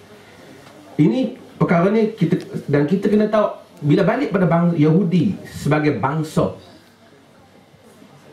sebagai bila orang sebut Yahudi orang sensitif, kita kena tahu Nabi isterinya ada yang Yahudi, iaitu Safiyah bintu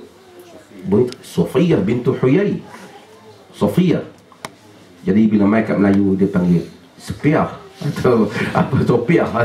Safiyah binti Huyai ialah isteri Nabi SAW yang merupakan anak orang besar Yahudi Khaybar.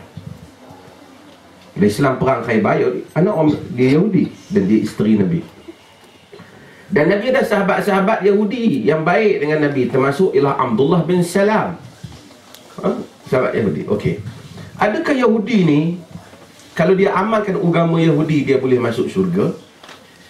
Can non-Muslim be saved? Mungkin soalan yang sebahagian orang tindak. Apa pandangan Islam di sudut ini? Okey. Secara umumnya, jika dia mengamalkan agama Yahudi ataupun Kristian, seperti mereka yang berada di dalam keadaan dia tidak mendapat maklumat yang betul, yang tepat tentang agama yang akhir, iaitu agama Islam, maka dia boleh selamat. Dia boleh selamat. Bukan saja dia, siapa-siapa saja yang tak sampai kepadanya ajaran Islam yang betul. Maksudnya bukan setakat dengar, sampai dengan hujah yang boleh menyebabkan dia, oh ini agama yang sebenar, sehingga akalnya tunduk kepada agama yang sebenar dari segi hujah, tak sampai kat dia, dia akan selamat daripada neraka. Sebab Tuhan kata, wa ma kunna mu'adzibina hatta nab'atha rasula. Kami tidak akan mengazab sehingga kami menghantar rasul. Bila rasul tidak dihantar ataupun maklumat rasul tidak sampai, Tuhan tidak menghukum manusia yang tak bersalah. Maka ada tak mungkin orang di Eropah ni yang dia tak tahu, dia tengok dengar Islam kat CNN je, bom orang, semua maklumat buruk. Internet pun dia, bukan semua orang, bukan senang nak cari maklumat Islam di internet. Macam-macam, ada yang Ahmadiyah, ada Qadiani, dia pun keliru, mana satu Islam ni. Orang tak mari sampai. Adakah dia mungkin selamat? Dari segi apa yang disebut dalam Quran, dia selamat. Tapi kalau ada orang datangkan Islam, terangkan yang sebenar, tegakkan hujah pada dia, dia kata, aku tak maulah, aku nak pakai yang lama lah juga, walaupun aku tahu yang ni betul, dia tak selamat. Dia tak selamat. Okey, panjanglah aku nak cerita, tapi yang second, supaya sebelum kita percaya ada makan kan, pasal dalam hadis Nabi kata, idza uqimatis salat, idza quddimal asya wa uqimatis salat fabda'u bil asya. Apabila telah didirikan solat dan telah dihidangkan makan, maka mulakan dengan makan. Sebab itu salah sebahagian orang, sebenarnya makruh apabila makanan dihidang, kemudian kita tinggalkan makanan, kita pergi solat dalam keadaan kita teringin nak makan. Inilah kemakruhan yang disebut dalam bulan puasa, terutama apabila kita hidang ke anak-anak duduk dah keliling. Ayah dia kata, nanti kita ni kena ikut Nabi, jom kita bangkit semayang. Ayah dia yang tak erti sebenarnya. Sebenarnya tak, bagi dia makan dulu. Dalam riwayat Bukhari kata, Ibnu Umar dia akan makan sehingga dia selesai. Tapi bukanlah makan sampai tak dia bangun. Makan sehingga dia selesai, sekalipun dia mendengar Tok Imam sedang baca Quran, sedang duk baca dalam semayang. Kerana agama tak mau untuk ganggu kita. Bila Allahu Akbar, sedap betul tadi ni. Tok Imam ni pun yang dibaca Al-Alaq, suruh panjang lah pula. Dia kata yang surah pendek-pendek tak mau ada, tak nak main tarawih pula. Jadi ganggu kita. So sebab tu dia sebab tu dua benda, beberapa keadaan. Pertama, masa makanan dihidangkan ataupun kita rasa nak pergi buang air kecil yang besar, kita tak boleh solat. Kita tak boleh solat, dimakruhkan. Kita apa tadi masuk ni, pendek panjang cerita. Okey, yang last yang berhubung dengan boleh tak kita mengucapkan pada orang lain ucapan. Okey. Pada asalnya kita, yang pertama asasnya kita tak boleh menyertai perayaan agama orang lain. Kerana itu man tashabbaha biqaumin fahuwa minhu. Termasuklah makna hadis Abu Dawud, siapa yang menyerupai kaum lain maka dia menyerupai agama. Menyerupai agama, menyerupai benda baik, menyerupai benda buruk, semua termasuk. Bila dia menyerupai, dia akan termasuk pula, dilarang. Tasyabuh dia panggil. Tetapi jika tidak tasyabuh, dia tak tasyabuh, kita tak menyertai pun. Tetapi kita mengucapkan, kita bagi greeting pada dia. Sebab masa hari raya kita, dia ucapkan selamat hari raya. Kemudian datang hari raya dia, boleh tak kita kata selamat hari raya? Selamat apa? Tahun baru. Boleh ke tidak? Ada beberapa pandangan. Bagi mereka ulama-ulama yang tidak hidup bersama dengan masyarakat non-Muslim, pandangan mereka keras. Seperti ulama-ulama di Arab Saudi, mereka tu tak boleh, haram and haram. Saya tak apa, saya raih itu satu pandangan. Tapi pandangan ulama-ulama yang berada di Eropah, seperti Majlis Fatwa Eropah, agak berbeza. Sebab tu kita tengok dalam sejarah, sepanjang sejarah, ulama Andalus lebih lunak daripada ulama-ulama di Jazirah Arab, kerana mereka dekat dengan Eropah. Kata mereka, kita tidak boleh untuk menyertai perayaan, tetapi kita boleh mengucapkan sebagai tanda bahawasanya ini nilai kemanusiaan di atas beberapa perkara. Yang pertama, terutama bila mereka sebut kat kita masa perayaan kita, dan Quran kata idza huyitum bi tahiyatin fahayyu bi ahsani minha aw rudduha. Apabila kamu diucapkan satu greeting oleh orang lain, dia tak sebut salam, maka kamu hendaklah balas yang lebih baik atau yang setaraf dengannya. Jadi orang sebut pada kita dan kita juga balas pada dia. Yang kedua, Nabi apabila jenazah Yahudi lalu, Nabi bangun dan Nabi hormat. Nabi bangun, orang kata innaha Yahudiyah, itu jenazah Yahudi. Nabi kata alaysat nafsan, tidakkah dia juga merupakan nyawa. Jadi ini hadis-hadis ini memberi tanda ada kelunakan di sudut menjaga hubungan tetapi tidak merayakan. Tak bolehlah kita sebut, oh, kita tak boleh bagi greeting yang mengandungi makna kita mengakui perkara syirik. Tak boleh. Tapi greeting umum, general, yang memberi makna bahawasanya kita hormat kegembiraan dia pada hari berkenaan. Terima kasih. Terima kasih. Kita akan berhenti dalam saya ingat Profesor dalam masa 2 minit. Kita berhenti sebab 9.30 kita solat. Kita nak kena makan. Sebab apa ni dah keluar fatwa tu, kita kena makan. Dan seminit 2 tentang Melayu ni. Saya boleh tafsirkan soalan tadi, iaitu citra Melayu itu, apakah ia terjejas? Saya fikir kita harus bangga sebagai Melayu. Bila saya mengemukakan kritikan-kritikan beberapa nilai untuk kita maju jauh ke depan, bukan arti saya mengutuk Melayu. Banyak daripada nilai-nilai kita, orang Melayu, yang baik, yang luhur, yang perlu kita kekalkan. Sayangnya, dalam orang mengejar permodernan, orang meninggalkan budi bahasa, orang meninggalkan sopan santun. Yang saya lihat, saya sering berkunjung ke Indonesia kerana buat pendidikan di sana. Saya bandingkan orang Indonesia lebih sopan daripada orang Melayu. Kenapa itu? Dan saya tidak menganggap Melayu itu mesti di Malaysia saja. Bagi saya Melayu itu di seluruh Nusantara. Sebab itu saya kata tadi, tafsiran perlembagaan itu lebih sempit. Tapi tafsiran saya adalah rumpun Melayu, yang punya sejarah, yang punya persamaan dari segi bahasa, adat dan nilai. Macam lagu UMNO, rumpun Melayu. Rumpun Melayu itu, kalau orang Melayu menolak rumpun Melayu, orang Melayu meninggikan diri. Ya? Itu rosaklah dia. Okay, terima kasih Profesor. Sebelum tu saya nak tanya, ada tak student daripada luar daripada London? Ada? Tak ada Semua orang London? Selamat. Semua orang London Ada yang luar daripada London? Tak ada. Tak sempat mari? Okey. Yang saya Rabu ada turun daftar kan. Okey, tuan-tuan, kalau kita saudara-saudara sekalian, kalau kita baca yang tulisan Tuan Mahathir, ni saya nak kata tentang penyabit lah sebab saya pegang benda ni. Sebenarnya Tuan Mahathir menyebut 70% yang Profesor sebut tu ada dalam tulisan Tuan Mahathir. Tapi ada satu benda yang disebut bahawa kenapa kita kena ingat apa yang orang Melayu buat ni ialah kerana termaktub dalam perlembagaan. Dalam perlembagaan dia sebut perkataan Melayu, hak istimewa orang Melayu, bahasa Melayu, agama Islam. Dia sebut dalam perlembagaan. Jadi kalau kita bercakap apa pun dalam konteks perlembagaan, tapi kenapa dalam konteks perlembagaan itu tiba-tiba suasana sekarang jadi lain?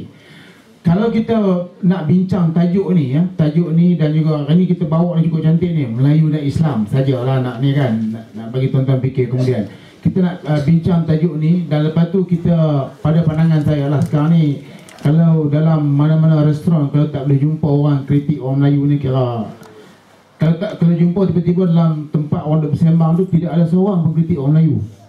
Kita boleh buat kenduri tu, boleh buat kenduri lembu lah orang kata.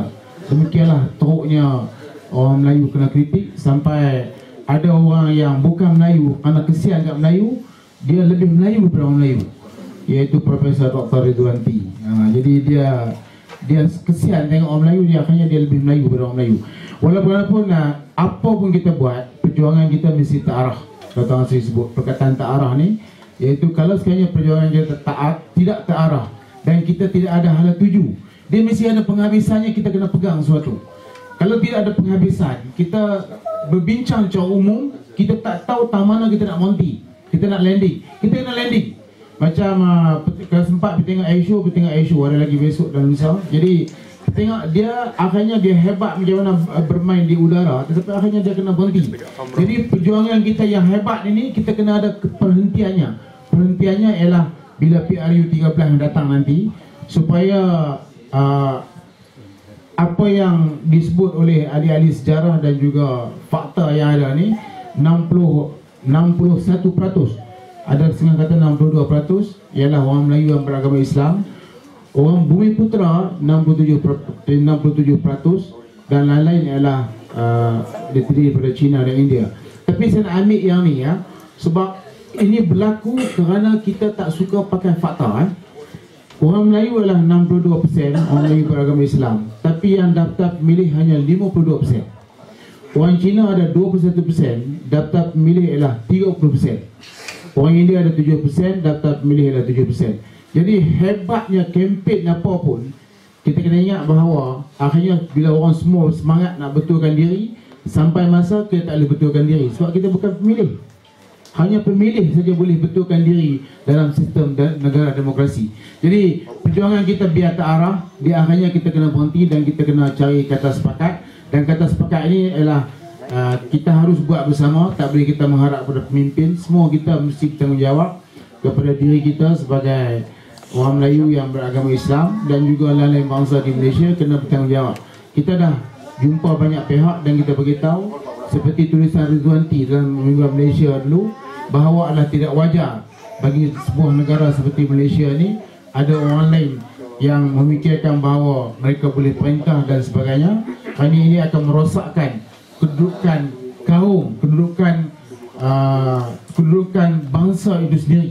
Dan kita tahu bahawa dalam apa keadaan sekalipun, seperti Syekh Al-Hadi, zaman 100 tahun Syekh Al-Hadi pun ada menyebut perkataan ini. Dan insyaAllah semua ini merupakan kombinasi yang harus kita buat untuk melihat sejauh mana apa yang berlaku pada kita ini. Kalau kita biarkan, dia akan menyebabkan kita semua rosak. Jadi kalau kita tahu di mana kita nak berhenti, di mana perpecahan yang ada ni kena berhenti. Kalau tak berhenti, berarti kita akan menanggung sengsara dalam jangka masa yang lebih panjang. Kita hanya orang kata tamadun kita ialah daripada 1400 hingga 1511. Selepas itu kita sengsara 450 tahun. 450 tahun kita sengsara. Dan masa kita sengsara 450 tahun itu, agama Islam kita cukup rumit, berada dalam keadaan yang tidak tentu arah. Lepas itu kita merdeka, dan belum pun 110 tahun lagi kita nampaknya sedang meniti jalan-jalan yang kurang manis dalam kehidupan. Saya buat saya punya PhD yang kedua ni adalah berhubung dengan negara Fiji. Dalam dunia ini hanya 2 negara saja yang punya perlembagaan yang sama, iaitu Malaysia dan juga Fiji. Perlembagaannya 100% sama. Orang Fiji Bumiputera ada 60%, dan bukan Bumiputera Fiji adalah 40%. Di Malaysia pun lebih kurang macam tu. Tapi bila mari pilihan raya, bila Fiji merdeka, 60% orang Fiji dan 16 parti politik yang mereka kalah.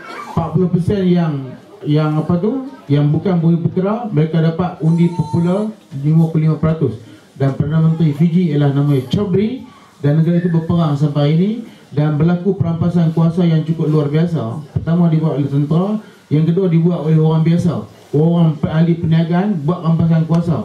Josh Pitt, kita ingat. Dan sekarang ni negara ini menghadapi, orang kata, menghadapi masalah sehingga kali ini. Perdana Menteri masih Chaudhry dan tak dapat diterima oleh orang Fiji, dan orang Fiji terus bergaduh sampai ini kerana demokrasi yang dibuat itu tidak meletakkan bahawa yang buat perlembagaan Fiji adalah Dr. Zakaria daripada AG Chambers. Dia tak masukkan dalam perlembagaan Fiji bahawa Bumiputera Fiji mesti Perdana Menteri Fiji. Dia buat macam di Malaysia. Akhirnya sejarah itu telah berlaku di Fiji. Wallahu alam tentang apa yang akan berlaku di Malaysia. Ya, terima kasih kepada kawan-kawan yang telah tolong untuk menganjurkan majlis ini. Terima kasih kepada pengarah yang benarkan dewan ini dipakai. Dewan ini akan dipakai sekali lagi lah pada ni ya. Banyak ni ya orang boleh hadir menteri mari ni. Oh sebab ni ya. Oh kacau besar ni ya menteri mari ni. Menteri mungkin ada benda-benda yang nak disampaikan. Ya, kita akan cuba sedaya supaya kita dapatlah keluar sana. Walaupun kita nak ucap terima kasih, dan Datuk Seri Najib saya jumpa sebelum saya mari ni, saya jumpa dia. Kalau you nak jumpa student, mungkin salam kepada mereka. Dan tuan-tuan, dalam banyak-banyak Perdana Menteri dalam dunia ni, dalam Malaysia walaupun tuan-tuan kata ada umum kat Freda ya. Jadi tuan-tuan sekarang ni sampai ke tahap bahawa Perdana Menteri yang bernama Najib ni, sampai dia tanya saya, di manakah lagi ruang rakyat Malaysia yang masih ada yang kita tak temui dan kita sentuh. Sampai ke tahap itu. Yang lain tuan-tuan, kita akan bincang pada hari Rabu ni. Ya, terima kasih kepada semua. Sekian wabillahi taufiq wal hidayah. Assalamualaikum warahmatullahi wabarakatuh. Seperti Dr. Aziz sebut tadi, hadis Nabi, kita makan dulu ya. Lepas tu kita bolehlah berjemaah. Terima kasih. Terima kasih kepada Datuk Seri dan Al-Panel, dan saya jemput kepada semua untuk menjawab sekali.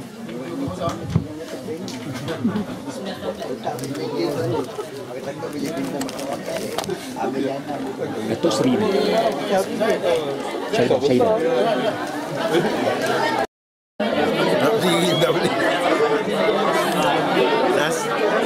kantin kata kalau nasi tak cukup.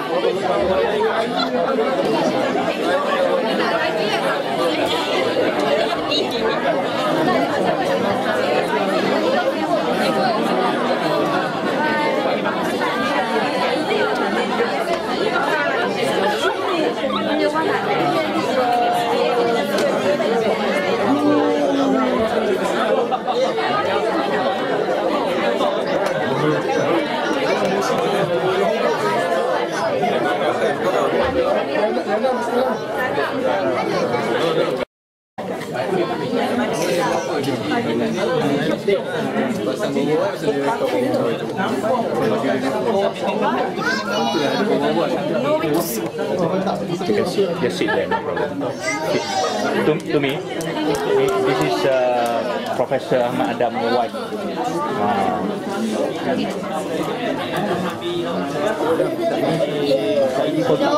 Oh, tak nak minta tolong cakap elok. Azal, minta tolong. Letak lagi.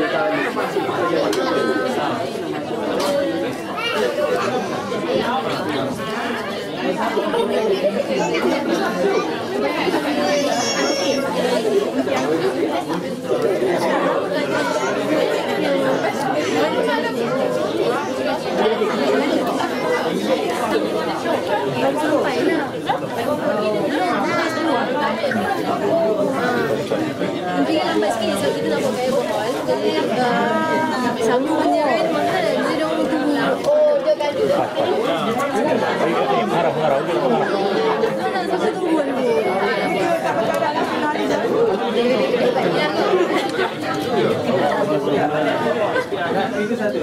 Namanya, ayo kita makan. Mari.